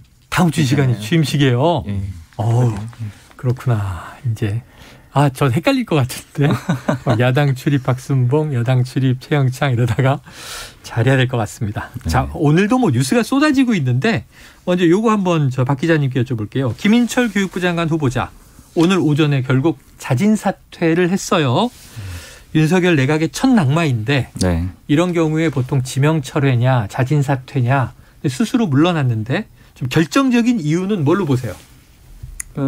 결국에는 제기된 여러 가지 의혹들 때문인데요. 네. 이제 의혹들이 연이어서 이어졌고, 사실 그 의혹들 중에서 좀 중심적으로 볼 거는 아무래도 소위 말하는 아빠 찬스라고 하는 그런 내용을 좀 집중적으로 봐야 네. 될 것 같아요. 네. 그러니까 국민의힘 내부에서 봐도 이 김 후보자에 대해서 혹은 또 정호영 복지부 장관 후보자에 대해서 좀 부담을 갖고 있는 의원들이 많이 있거든요. 근데 이제 그 문제가 뭐냐면 소위 조국 전 법무부 장관한테 제기됐던 문제랑 비슷한 뉘앙스를 풍기거나 또 비슷한 이미지를 주는 그런 종류에 대해서는 좀 많이 부담들을 갖고 있어요. 그래서 네. 뭐 대표적으로 이 김 후보자의 딸이 풀브라이트 동문회 회장 있을 때 네. 이제 자신이 회장 있는데 딸을 뭐 장학금 네. 뭐 2년 동안 뭐 1억 정도 줬다 뭐 이런 얘기들도 있고 하여튼 이런 식의 아빠 찬스라는 의혹들이 좀 결정적으로 영향을 준 걸로 보이고요. 그리고 이제 아무래도 구조적인 이유도 있습니다. 지금 윤석열 당선인 소위 일기 내각에서 아직 사퇴한 사람이 한 명도 없었잖아요. 네. 근데 지금 청문회 주도권은 사실은 민주당이 완전히 가지고 있죠. 왜냐하면은 한덕수 국무총리 후보자의 그 인준, 즉 국회 표결의 결정권을 가지고 있잖아요. 의석수가 많기 네. 때문에. 그런데 이제 역대 정부의 초대 장관들, 그러니까 일기 내각 살펴보면은 제가 생각나는 것만 대략적으로 이렇게 기록을 해봤더니 이제 이명박 정부 때도 일기 내각 때는 3명이 낙마를 했거든요. 네. 그리고 박근혜 정부 때도 문재인 정부 때도 마찬가지입니다. 특히 박근혜 정부 때는 총리 후보자가 낙마를 했었고요. 문창극 후보자가. 그렇죠. 그러니까 적어도 3명 정도씩은 낙마를 했는데 더더군다나 압도적인 여소야대 국면이잖아요. 총리를 원하면 민주당이 낙마를 시킬 수 있는 국면. 그러니까 윤석열 이 당선인 입장에서는 결국에는 한두 명 정도는 당연히 내줄 수밖에 없는 선택을 할 수밖에 없는 시점이 됐다라는 거죠. 네. 이미 이제 청문회가 진행이 됐기 때문에. 그래서 이제 그중에 가장 집중적으로 좀 공격을 받았던 김 후보자가 자진 사퇴를 하는 그런 그림을 만든 것 같아요. 그래요. 자, 그런데 어제 터져 나온 뉴스가 저 오늘 좀 듣고 충격받았는데 이른바 방석집 논문 심사. 이거 지금 결정타가 된 게 맞습니까? 아무래도 그 의혹까지 겹치게 되면서 이제 결정을 한 걸로 보이고요. 사실 이제 그 보도가 어제 나왔잖아요. 그 이제 취재를 해보니까 장관 후보자가 당선인 측에 이제 자진 사퇴 의사를 밝힌 게 어제라고 하더라고요. 그러니까 아무래도 물론 이제 전체적인 비중은 좀 따로 생각을 해봐야 되겠지만 그러니까 여태까지 아까 말씀드린 아빠 찬스 의혹이라든가 이런 게 계속 부각되는 게 부담이었을 테지만 또 연이어서 그런 뭐 유흥업소에서 그런 뭐 논문 심사를 했다라는 이런 의혹까지 제기가 안 그래도 되면서 이제 법인카드 문제도 나오고 그랬었는데. 네. 그리고 사실 이제 이렇게 됐다라는 거는 당선인 측하고 사전에 조율을 했다라고 봐야 돼요. 네. 사실 여태까지 대부분의 이 장관 후보자들이 낙마를 할 때는 뭐 거의 100% 이제 아닌 경우도 가끔 이제 소위 버티는 경우도 좀 있거든요. 그러니까 뭐 대통령이 나가기를 좀 원하는데 당사자가 너무 억울해서 청문회까지 가고 싶다 이렇게 버티는 경우가 아주 극소수. 그래서 정말 그냥 퍼센트로 표현하자면 98%는 조율하고 나가는 거거든요. 그러니까 소위 뭐 당선인 내지는 대통령이 이제 좀 나가줬으면 좋겠다 이런 식의 의사를 전달하는 경우도 있고요. 그래서 이제 이거는 그런 사례로 봐야 될 것 같습니다. 또 뭐 당선인이 직접 연락하지 않아도 주변에서 그런 압박을 네. 적절하게 또 조율을 하겠죠. 알겠습니다. 자, 그런데 지금 이제 김인철 장관 후보자가 먼저 낙마한 건 약간 의외다. 이렇게 보시는 분들이 그동안 언론의 뭐 대부분을 점유했던 것은 정호영 보건복지부 장관 후보자란 말이에요. 네. 그러다 보니까 지금 오늘 청문회 중인데 최 기자님, 네. 정 후보자는 어떻게 될 것 같으세요? 이거는 뭐 예측할 수가 없는데 본인은 본인이 굉장히 지금까지도 당당한데 뭐 후보자도 계속 강행을 할 것 같긴 한데 네. 오늘 일단 좀 봐야 될 것 같아요. 근데 어떻게 나올지가 관건인데 근데 김인철 후보자가 저런 이유로 어쨌든 사퇴를 했으면은 본인도 본인이 그때 기자회견까지 열었지만 오늘 할 말을 좀 하고 싶은 게 말이 더 있으면 다 한 다음에 네. 깔끔하게 물러나는 것도 방법이라고는 보거든요. 청문회까지 하고. 네. 왜냐하면 지금 그 민주당이 계속 버티네. 약간 이렇게 보고 있어요. 네네. 그럼 뭐냐면은 근데 지금 아들 논문 문제가 계속 더 커지고 있는데 수사 의뢰를 계속 가고 있고 지금 고발도 한다고. 네, 그리고 대구 쪽 경찰은 이미 움직였고 자칫 이러면은 또 제2의 조국 전 장관 집안처럼 될 수도 있는 우려가 있어요. 바로 그냥 비교가 됐잖아요. 네. 초기부터. 그래서 지금 저는 오히려 김인철 이 후보자가 참 영리하다 이렇게 보는데 청문회 안 하고 이 정도면은 이제 가족 더 뭐 수사까지 안 가고 그냥 여기서 끝나죠. 뭐 장학금 토해내거나 이러지 않고. 네. 근데 정호영 후보자가 계속 끝까지 간다 이러면은 일이 더 커질 수도 있어서 본인이든 대통령 후보자든 한번 이걸로 청문회 이후에 한번 이 내용을 토대로 여론조사가 나오지 않겠어요? 근데 그런 걸로도 아마 좀 결정을 할 수 있지 않겠냐 이렇게 전망합니다. 지금 얘기를 들으니까 박 기자님, 지금 국민의힘 내부에서도 정호영 후보자에 대해서는 이거 지방선거에도 악영향 주고 또 새 정부 초기에도 나쁜 영향 준다, 부정적인 여론 커진다라는 우려가 있었다고 하는데 조금 전에 김인철 후보자는 어쨌든 어제 당선인 측과 교감이 있었을 것이다. 조율했을 것이다. 교감이 있었다고 해요. 그럼 정호영 후보자는 지금 당선인 입장은 그동안 공식적으로는 청문회까지 보고 결정하겠다는 입장인데 40년직이 아니다 이런 얘기도 했었잖아요. 네. 어떻게 될 것 같으십니까? 사실 당에서 굉장히 좀 까다롭게 보고 있는 거죠. 왜냐하면은 윤석열 당선인의 40년직이 친구로 알려져 있었고 물론 이후에 당선인 측에서 거리를 뒀지만 친구는 뭐 아니었다 뭐 이렇게 평가를 하긴 했는데 어찌됐든 간에 당선인의 입장이 좀 뚜렷한 거잖아요. 청문회까지는 가자 이런 입장이기 때문에 사실 그래서 이 문제를 공개적으로 제기했던 김용태 최고위원 같은 경우에도 그런 얘기를 했거든요. 그 의원들이 좀 나서서 공식적으로 문제 제기를 해달라 이렇게 얘기한 의원이 2명 정도 있다고 본인한테 얘기했다고 제가 이제 전화를 해서 들었었거든요. 그러니까 그만큼 의원들 입장에서는 공식적으로 나섰다가는 아무래도 당선인한테 찍힐 수가 있고 그 얘기는 즉 당선인이 그만큼 청문회까지는 좀 지켜보자 이런 입장이기 때문에 그런 상황이 좀 당에서는 다루기가 까다로워진 상황이고요. 그러니까 결국 이제 변수는 이런 거일 것 같아요. 청문회까지 가서 보자라고 했잖아요. 이제 청문회에서 추가적인 의혹이 더 큰 게 나오느냐. 그러니까 이게 나오게 된다라면 어떤 것이 나오게 된다라고 하면은 낙마 가능성이 굉장히 높아질 수가 있습니다. 왜냐하면 당내에서 이 반발 여론이 더 커질 수가 있고요. 그 당선인도 당초에 청문회까지 보고 거기서 판단하자라는 그런 입장이었기 때문에 이제 그리고 또 특히나 이제 문제는 이거잖아요. 한덕수 국무총리 후보자의 인준안이 걸려 있잖아요. 네, 그렇죠. 그러니까 정호영 후보자를 내줄 것이냐 말 것이냐. 근데 이제 국민의힘 입장에서는 내주면 그렇다면 한덕수 후보자를 지킬 수는 있는 거냐. 이제 이런 고민들이 계속 돌아갈 거거든요. 그러니까 그런 변수들이 같이 좀 갈 것 같은데 또 어제 저는 그냥 개인적으로는 국민의힘이 지방선거 로고송 내놨어요. 네네. 근데 이제 그 중에 제목 하나가 좀 인상적이더라고요. 발목을 잡지 마. 이게 제목이 하나가 있더라고요. 지방선거 로고송이. 네, 이게 결국에는 프레임 싸움이라는 겁니다. 그러니까 모든 게 다 어떤 하나로. 노래인지 궁금하네요. 네, 하나로 다 환원이 되는 거죠. 결국엔 국민의힘도 장관 후보자를 낙마시키는 거는 민심에 달린 거고 그 민심이 조만간에 숫자로 나오는 게 지방선거잖아요. 그러니까 그걸 염두에 두고 서로 간에 이런 프레임 싸움을 계속하면서 해도 될까?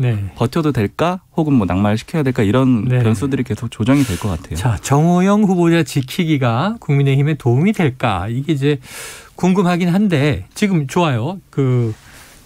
저 박 기자님 말처럼 최 기자님 제일 핵심은 이제 한덕수 총리 후보자 오늘 이틀째 인사청문회 아니겠습니까? 그 인준 여부와 민주당 어느 인사도 저희가 인터뷰를 해보니까 공식적으로 그렇게 대놓고 얘기하진 않아요. 하지만 결국은 낙마 대상자와 인준을 같이 연결시키는 이 지렛대 역할, 지렛대 전략으로 가고 있다. 이게 민주당의 전략인 건 사실 아니에요? 그러니까 내부적으로 얘기가 없진 않은데 말씀해 주신 것처럼 이걸 공식화하진 않아요. 그렇게 대놓고 말하기도 좀 부담스러운 면이 있고. 뭐 누구 빼주면 이제 총리 인준해주겠다. 이게 너무 딜 같죠? 네. 어떤 분이 이렇게 말해요. 한덕수 후보자 카드는 민주당 입장에서는 꽃놀이패다. 뭐 이걸 쥐고 있는 상태에서 다른 걸 또 얻어낼 수도 있는 거고 누구 더 낙마해야 되는 거 아니냐 이런 식으로 나오기도 하고 여차하면 그냥 낙마시킬 수도 있습니다. 네. 지금 그런 상태여서 꽃놀이패는 일단 쥐고 있어야 더 힘을 발휘하기 때문에 이걸 먼저 일찌감치 낙마에 시켜버리면 카드가 없어지거든요. 그래서 조금 더 잡고 인준은 며칠 더 끌다가 아마 본회의를 다시 일정을 잡고 그래야 가능할 것 같거든요. 뭐 그래서 지금으로서는 이거를 꼭 연계시킨다 만다라고 확답을 드리긴 좀 어려운 상황입니다. 네. 그러니까 결국에는 인준 시점을 나중으로 잡아놓으면은 소위 말하는 책임론을 활용해서 부결을 시킨다거나 이런 것들이 가능해지잖아요. 이제 민주당 입장에서는 아마 이거는 추정인데 제가 취재한 건 아니고 협상력을 높이기 위해서는 오늘 이제 부적격 의견을 낼 가능성이 높다고 봐요. 그럼 이제 한덕수 후보자는 낙마해야 되는 게 맞다라는 여러 가지 명분을 계속 민주당이 쌓고 있는 그런 그림이거든요. 자료 제출 미비해서 청문회 한번 보이콧하고 청문회 해봤는데 너무 뭐 내용도 부실하고 의혹이 많다. 부적격이다 이렇게 이제 해놓으면은 국민의힘 입장에서 상당히 좀 압박을 받게 되는 그런 그림이 되는 거죠. 이제 그런 것들도 좀 수싸움이라고 보시면 될 것 같아요. 근데 변수가 하나 있어요. 변수가 있어요? 내부 분위기가 조금 심승생숭한 게 민주당 안에서 이 한덕수 후보자가 원래 노무현 정부 때 국무총리를 했잖아요. 그렇죠. 그래서 민주당 의원들 개인적으로 인연들이 다 하나둘씩 조금 있어요. 그래서 저도 제가 많은 분들한테 들어본 건 아니지만 난 개인적으로 좀 잘 아는 분이라서 이분이 참 괜찮은 분이란 걸 잘 안다. 그래서 나는 개인적으로 인준에 찬성표를 던질 것 같긴 하지만 지금 당 분위기가 조금 뭐 찬성은 아니다라고 비슷한 말을 여러분들이 하거든요. 그러면 인준을 안 해야 된다는 분위기가 있는데 막상 표결이 이게 무기명이라서 붙이면은 통과되는 거 아니야? 이러면은 지금 그러니까 민주당 원내 지도부 리더십이 취약한 편이거든요.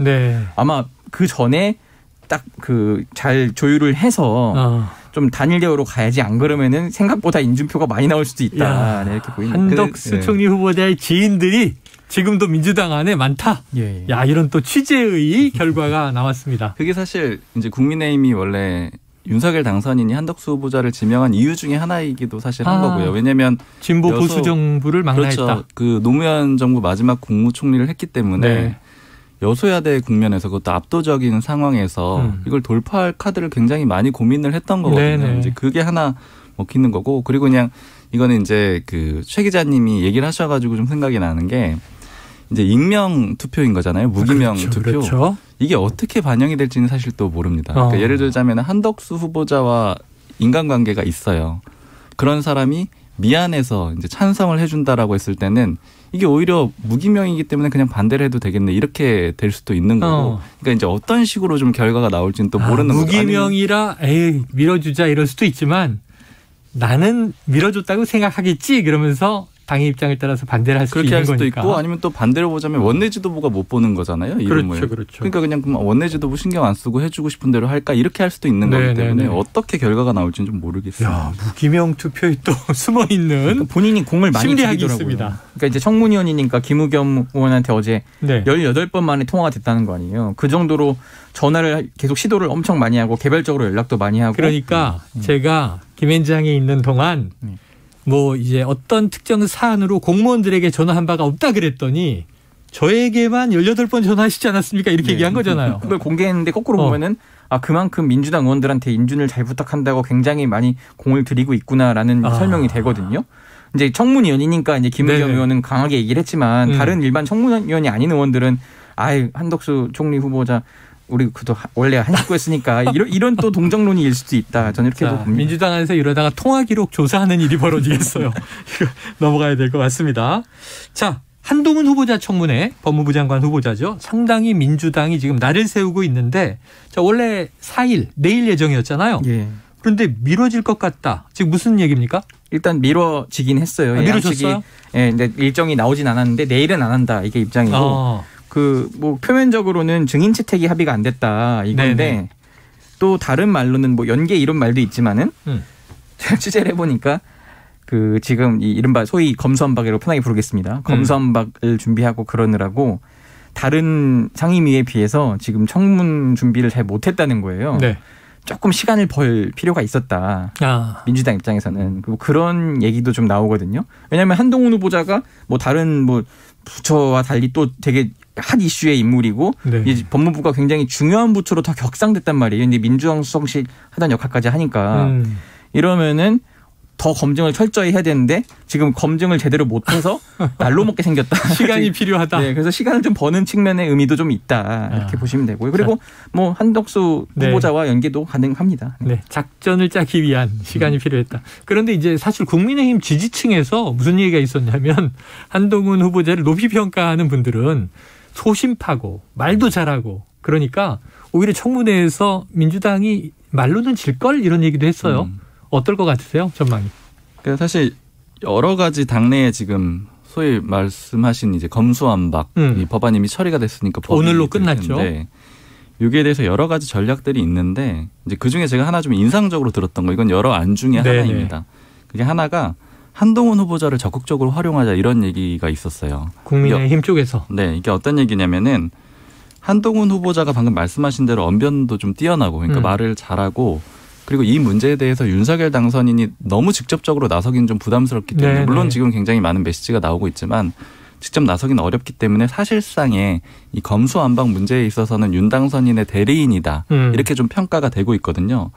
그래서 소위 이제 당 고위 관계자가 한 얘기인데 한동훈 후보자의 청문회로 모든 관심을 다 집중을 시켜가지고 혹은 한동훈 후보자라는 개인한테 관심을 집중시켜가지고 이런 표현도 쓰더라고요. 어그로를 소위 많이 끌어가지고 관심을 다 가지고 가서 청문회 때 한동훈 후보자가 뛰어난 언변으로 이 검수완박 문제를 반박을 하면은 여론전에 굉장히 큰 환기를 해낼 수가 있다. 빅매치로 키운다. 네, 이제 이런 얘기를 했고 실제로 어제 이준석 대표가 이제 한동훈 후보자 청문회 연기론이 나오니까 페이스북에 글 썼잖아요. 뭐 별의 순간이 될 수도 있다 이런 식으로 표현을 했잖아요. 별의 순간. 근데 이 오랜만에 나오는 예전에 그렇죠. 김종인 전 선대위원장이 많이 썼던 윤석열 표현인데. 후보에게 썼던 얘기입니다. 네, 그 이제 뭐 소위 뭐 대통령이 될 수 있다라는 그렇죠. 그런 표현이기도 하고 어쨌든 그 개인이 굉장히 커질 수 있다라는 그런 의미잖아요. 네. 그러니까 이런 식으로 띄운 건데 결국 이 얘기는 국민의힘에서도 이렇게 연기를 하는 거를 아주 강력하게 반발하지 않는 거는 이런 전략이 하나 좀 반영이 된 게 아닌가 저는 해석을 하고 있습니다. 판을 키운다. 그렇죠. 뒤로 가게 될수록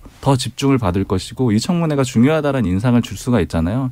그러니까 그런 측면에서는 소위 완전히 나쁘진 않다. 뒤로 밀리는 게 이런 판단들도 좀 내부적으로 있는 거고 그리고 하나 이제 조금 제가 이제 그냥 민주당 입장에서 한 가지 생각을 해봤을 때 이번에 어제 청문회를 이제 기자들이 취재를 하고 하는데 6개였잖아요. 그러니까 국무총리 후보자랑 장관 후보자 5명. 근데 이렇게 몰려 있으면 예전에 이제 국민의힘이 지금도 야당이지만 이제 본격적으로 그 문재인 대통령의 장관 인선을 검증을 할 때 가장 좀 싫어했던 게 날짜가 몰리는 거였거든요. 왜냐하면 청문회 날짜가 몰리게 되면은 여론의 주목도가 굉장히 떨어져요. 관심이 더 분산되죠. 그렇죠. 저희도 이게 전달을 하기가 굉장히 짧은 정해진 시간 내에 한정해서 할 수밖에 없는 거잖아요. 그래서 분산 전략을 좀 많이 썼거든요. 근데 아무래도 어제는 좀 그런 점에서 한계가 있었기 때문에 6명 했으니까. 네, 오히려 민주당 입장에서는 한동훈 후보자의 청문회를 확 떼가지고 집중적으로 의혹을 제기하는 장으로 만들겠다. 이런 전략도 가능할 것 같습니다. 네, 4일에서 미뤄졌으면 뭐 다음 주로 갈 가능성이 큰데 검수완박은 오늘로 끝났고 국무회의 통과 여부를 오후에 봐야겠습니다만. 자, 최 기자님, 국무회의 얘기하니까 지금 오늘 2시로 이제 정해진 것 같은데 오전 11시에 한다고 했다가 오후 4시라고 속보가 나왔다가 막 시간이 왔다 갔다 했는데 사실 지난주부터 문제였던 게 자, 민주당 지도부가 국무회의 연기를 청와대에 요청했다. 이 보도가 나왔는데 윤호중 비대위원장 나는 요청한 바 없다. 박홍근 원내대표 나 청와대에 연락한 바 없다. 이거 어떻게 돌아가는 거예요? 지금 아마 그러니까 정확한 워딩이 당의 의사가 전달된 것으로 알고 있다는 게 윤호중 비대위원장 워딩이었고 그 다음날 박홍근 원내대표는 나는 한 적 없다 이렇게 했어요.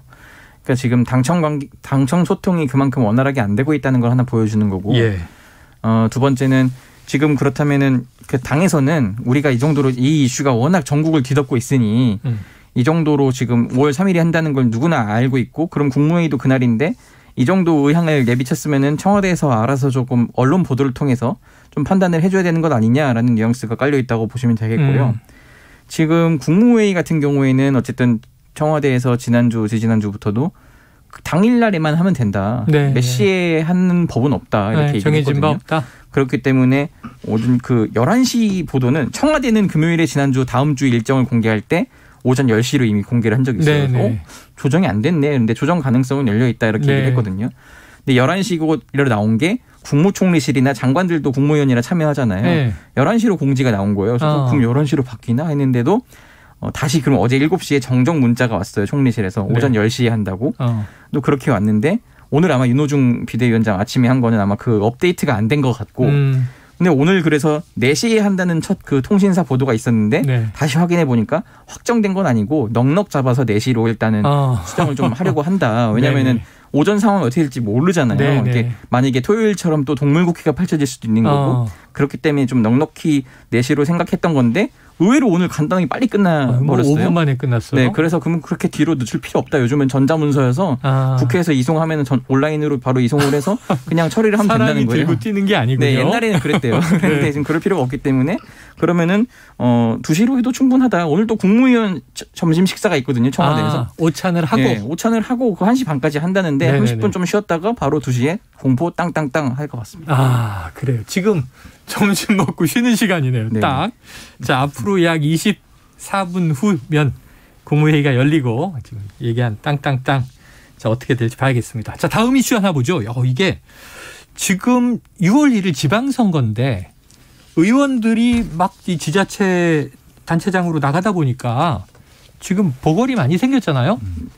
지금 최소 7곳. 아니, 최소가 아니라 7곳 확정됐습니다. 7개로 확정. 네네. 자, 그러면 이게 지금 미니 총선이다 이렇게 불리는데 네네. 또 출마하는 인사의 체급에 따라서 미니 대선 아니냐. 네. 자, 그러면은 박 기자님한테 여쭤봐야 되겠네요. 네. 안철수 인수위원장 다음 주부터 이제 인수위 끝입니다. 그러면은 분당갑 출마합니까? 어제 제가 취재했을 때는 상당히 좀 가능성이 높아졌더라고요. 높아졌어요. 예, 지난주에도 한번 확인을 했었거든요. 네네. 그때는 조금 원론적인 수준이었어요. 그러니까 정말 검토 또 안 하는 걸로 얘기했다 뭐 이런 보도도 있었어요. 네, 좀 그렇게 봤고 크게는 검토를 안 하는 그런 분위기였는데 일단 어제 확인을 했을 때는 이제 보도도 나오긴 했는데 그제 일요일에 장제원 당선인 비서실장이 안철수 위원장을 만났고요. 근데 만나서 무슨 얘기를 했느냐를 안철수 위원장 측에 좀 물어봤거든요. 네. 근데 표현하기로는 이렇게 얘기를 하더라고요. 지금 경기지사 선거가 이번 지방선거 성패를 가룰, 그러니까 일종의 척도가 됐는데 그렇죠. 이 경기지사 선거를 단순히 안철수 위원장이 분당갑에 가서 보궐선거 한 석 이기는 의미가 아니고 경기 지역을 좀 총괄하는 일종의 선대위원장 같은 역할로 네네. 선거를 좀 이끌어달라는 그런 당내 그 여론 그리고 요구가 굉장히 많다라는 거예요. 이 요구를 장제원 실장이 안철수 위원장한테 전달을 했다. 그리고 이걸 전달을 받았고 그래서 거기에 대해서 상당히 고심을 하고 있는 중이다. 이렇게 얘기를 하더라고요. 그래서 이제 고심을 하고 있다라는 표현 자체가 굉장히 좀 가능성을 높게 둔 걸로 보이고요.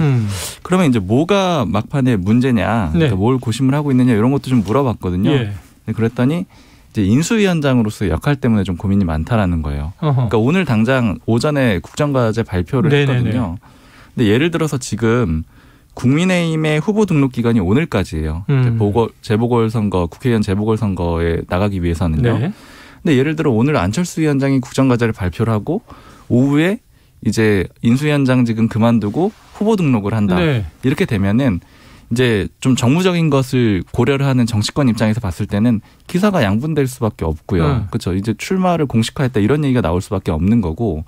그리고 또 하나는 아무래도 좀 비판적인 얘기가 나올 수밖에 없겠죠. 인수위원장을 하다가 네네. 그 중간에 바로 뭐 그만두고 이걸 한다 이런 얘기들이 있기 때문에 이런 거에 대한 좀 고민들이 많이 있는 거고.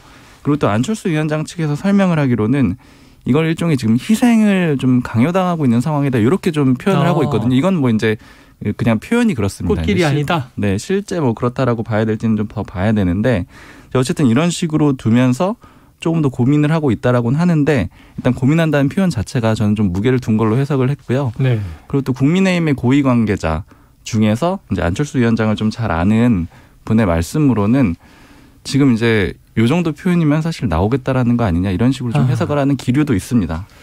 자, 그런데 우리가 윤심 명심 이런 얘기 하는데 제가 그냥 그동안 이렇게 들은 것은요. 정치권에서 윤심은 다른 인물이 분당갑에 나가는 걸로 돼 있는데 지금 장제원 비서실장은 왜 안철수 인수위원장을 이렇게 등을 떠밀어요? 윤심이 맞습니까? 그러니까 사실 제가 이제 지난주에 취재했을 때 안철수 위원장이 가능성이 낮다라고 봤던 이유 중에 또 하나는 박민식 전 의원 있잖아요. 출마 선언 하지 않았어요? 이미 출마 선언을 했고 박민식 전 의원이 윤석열 당선인의 특보거든요. 그리고 캠프 때부터 같이 계속 활동을 해왔고요. 지금 인수위에서도 역할을 하고 있고요. 그렇기 때문에 이제 박민식 전 의원을 상당히 밀어주는 걸로 저는 좀 취재를 하고 있는 상황이었거든요. 물론 이제 공식적으로 밀어주거나 이런 건 아니지만 박민식 전 의원에 상당히 힘을 주고 있다. 이렇게 좀 얘기를 듣고 있어가지고 안철수 위원장 가능성은 상대적으로 낮지 않겠느냐 이렇게 봤는데 일단 지금 장제원 실장이 나선 것은 윤석열 당선인 본인의 뜻인지까지는 제가 알 수가 없는데 그거는 이제 분리가 될 수가 있고 또 박민식 전 의원의 생각은 또 다를 수가 있잖아요. 어쨌든 윤석열 당선인과 가까우니까요. 근데 어쨌든 결과적으로는 장제원 실장은 그러면 왜 이렇게 움직였느냐 이걸 좀 생각을 해봐야 되는데 이제 마지막에 이제 대통령실 인선을 발표를 할 때 결국 이제 과학교육수석을 신설을 안 했잖아요. 안철수 위원장이 공개적으로 제기했던 문제를 또 한 번 패싱했다라고 볼 수가 있잖아요. 계속 얘기하겠다 이런 얘기까지 했습니다. 그리고 또 장관도 하나도 안 해줬죠. 맞습니다. 그러니까 인수위에 3분의 1 배정해 준 거 말고는 아무것도 안 해준 그림이 됐어요. 그러니까 결국에는 장제원 실장 입장에서는 협상을 주도했던 사람이잖아요. 무언가 하나는 이제 줘야 되는데 그 주는 걸 이번에 만약에 안철수 위원장을 분당갑에 공천을 받도록 해주게 된다라고 하면은 이 문제가 상당히 좀 부식이 될 수가 있는 거죠. 왜냐하면 안철수 위원장 본인을 원내에 진입시키는 역할을 하게 되니까요. 그리고 윤석열 당선인 입장에서도 뭐 예를 들어 기존의 박민식 전 의원을 뭐 밀어주려고 혹시 뭐 생각을 했을지 안 했을지 모르겠는데 그렇다고 하더라도 안철수 위원장을 하겠다라고 하면은 그건 좀 거부하기가 어려울 거예요. 왜냐하면 공동정부 구상의 얘기가 있었으니까요. 이런 점 같이 고민하는 걸로 보입니다. 자, 복잡합니다. 자, 시간이 얼마 안 남았는데 안철수 이 위원장의 분당갑 출마 얘기가 나오면 바로 나오는 게 그러면 이재명 민주당 고문 상임 고문도 이번에 재보선 나오는 거 아니야? 근데 처음에는 이제 분당갑 이게 경기 지역이니까 빅매치가 되는 것처럼 얘기가 됐다가 인천 계양 얘기가 나와요. 송영길 전 대표의 자리. 어떨 것 같으세요? 계양을에 나오는 것으로 지금 가닥이 잡혔고요. 네네. 변수는 당 지도부가 어떤 입장이냐 이렇게 되는데 그런데 이제 본인이 이재명 후보가 결심을 해서 이번 주 중에 출마 선언을 공식화하면은 당 지도부가 설마 어떻게 이재명 후보가 나가겠다는데 그걸 누가 만류할 수 있겠냐. 비대위잖아요. 비대위. 네, 그런 얘기가 있어서 어쨌든 일단 지도부의 의중을 좀 봐야 될 것 같고요. 그럼에도 불구하고 당의 주인은 당원들이에요. 당원들이 지금 나와달라는 요구가 굉장히 쇄도하기 때문에 지도부도 이걸 무시할 수 없고 이재명 후보 본인도 무시할 수가 없고 그래서 사실 인천 계양을로 갈 것 같고 분당갑이 왜 안 되냐면은 이제 이런 얘기를 하더라고요. 분당갑에는 지금 김병관 전 의원 이제 비서실장 국회의장 비서실장을 사퇴하고 갔거든요. 기존 당 그 지역위원장이 있습니다. 그 기존 지역위원장을 밀어내고 그렇게 가는 게 대선 후보까지 했던 분이 좀 그렇지 않냐 이런 얘기가 있고 계양을은 어차피 지역위원장이자 현역 의원이었던 송영길 의원이 서울시장 후보로 나왔기 때문에 알아서 비어 있습니다. 물론 밑에서 또 다른 준비하는 분들이 있겠지만 그렇다고 있는 지역위원장을 밀어내고 가는 건 아니어서 오히려 당 내부에서 볼 때는 그게 오히려 이재명 후보한테도 좀 맞는 선택이다 이런 얘기도 나옵니다. 자, 4시간 전에 나온 기사는 윤호중 비대위원장이 이재명에게 보선 출마 요청 물음표 현재까지는 검토 안 해. 야, 근데 우리 최 기자님은 가닥이 잡힌 것 같다. 그러니까 이제 본인은 아마 결심을 하는 것 같고요. 본인의 결심은 굳어지는 것 같다. 이재명 후보가 나올 것 같다는 식으로 얘기를 해주고 지금 전략공관위에 맡겼는데 전략공관위원장인 이현우 의원은 또 충분히 검토할 수 있다고 얘기를 했어요. 말했기 때문에 그렇게 지금 흘러가고 있습니다. 이야, 이게 참 정치가 생물이네요. 또 어떻게 될지 모르겠네요. 다음 주 이 시간에 여야가 교차되는 운명의 시간. 지금 또 이 재보선 얘기는 어떻게 흘러갈지 지켜보도록 하겠습니다. 지금까지 불사조 기자단 박순봉 경향신문 기자, 최영창 세계일보 기자와 함께했습니다. 고맙습니다. 감사합니다.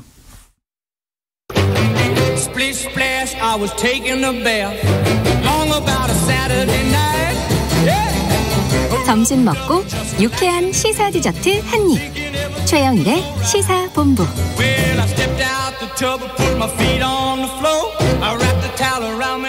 네, 시사본부 매일 이 시간 청취자분들께 드리는 깜짝 간식 선물. 어제와 마찬가지로 오늘도 마음껏 골라 드시라고 편의점 상품권을 드리겠습니다. 코너 들으시면서 문자로 의견 보내주시는 청취자분들에게 쏠 거고요. 짧은 문자 50원, 긴 문자 100원이 드는 샵 9730으로 의견 많이 보내주십시오.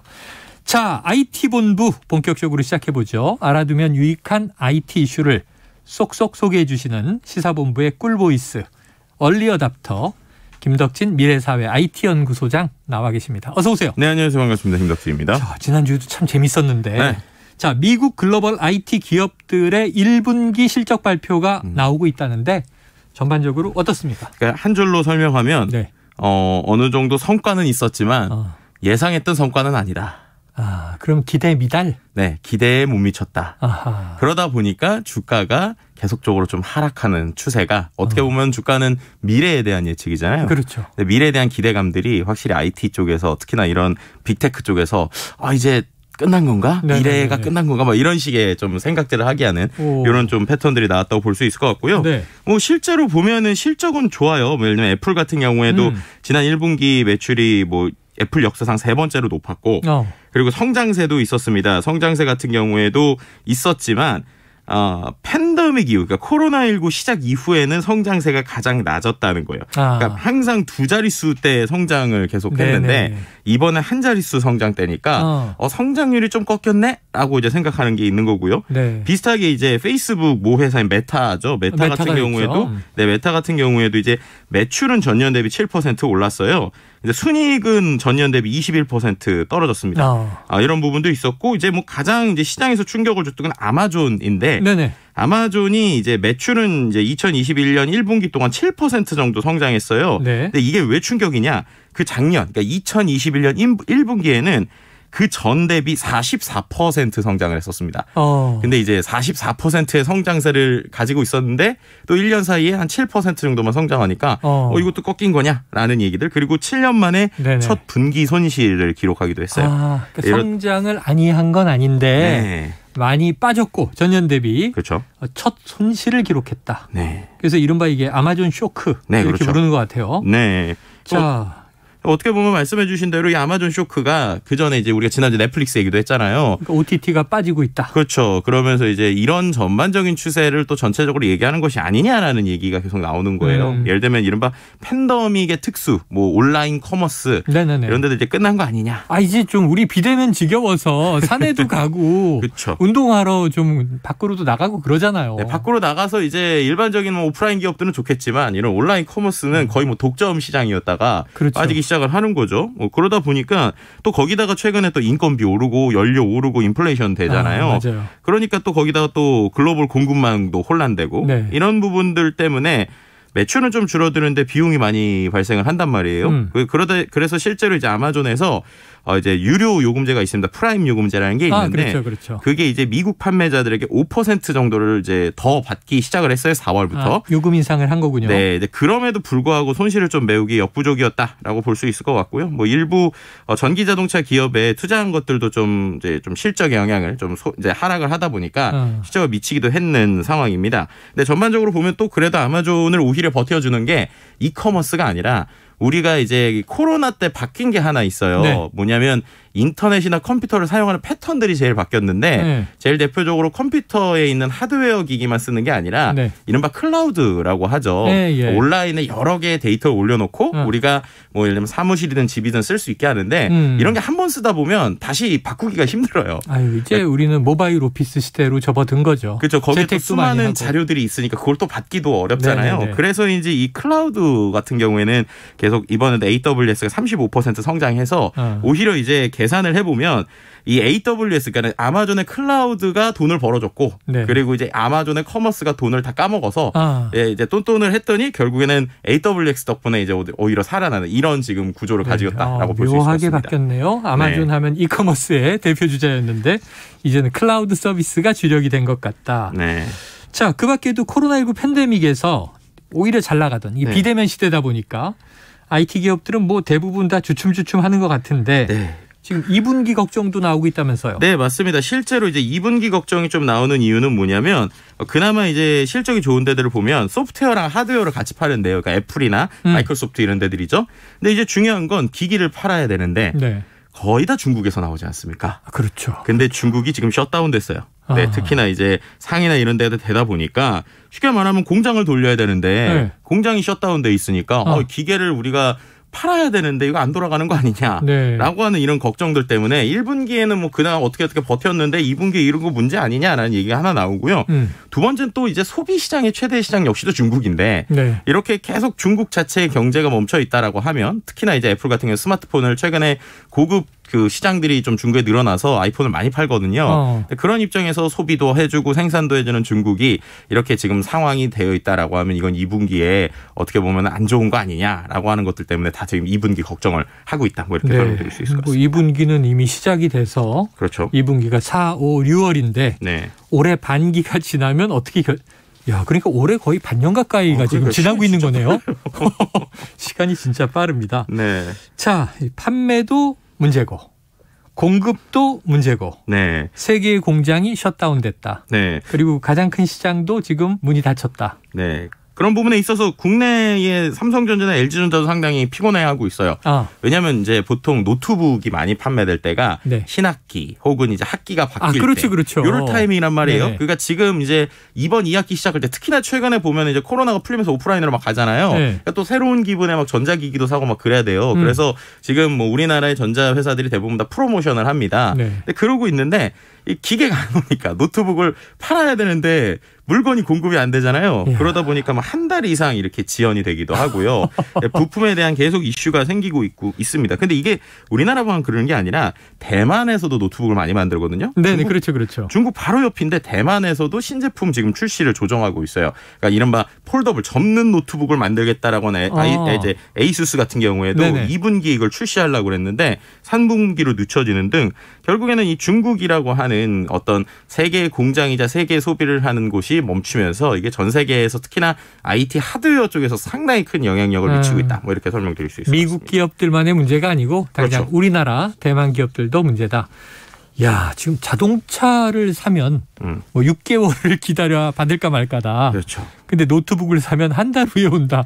이게 지금 언제적 얘기입니까? 야, 이런 시대가 됐어요. 깜짝 놀랍니다, 진짜. 그러다 보니까 애플이 상하이 봉쇄로 지금 거의 대략 한 10조 원 정도 손실 예정이다. 뭐 이런 얘기가 나오고 있어요. 그래요. 숫자가 나왔어요. 네, 그러면 왜냐면 맥북 출하량이 일단은 30-40% 이상 급감할 것으로 보이고 그다음에 애플 역시도 맥북의 절반 이상을 퀀타 컴퓨터라고 하는 대만 업체에 이제 맡기고 있거든요. 근데 거기가 또 중국 상하이에 공장이 있어요. 아이고야. 네, 그러다 보니까 계속 지금 역시 맥북 역시도 주문해 놓으면 몇 달 걸리는 뭐 이런 상황이라고 볼 수 있을 것 같고요. 그 외에 또 애플의 부품 조립 업체가 이제 상하이 근처에서 영향을 받은 게 31곳 그리고 이제 확대까지 보면 120곳 정도가 영향을 미치니까 애플 같은 경우에는 상당히 이게 크다라고 볼 수 있을 것 같고요.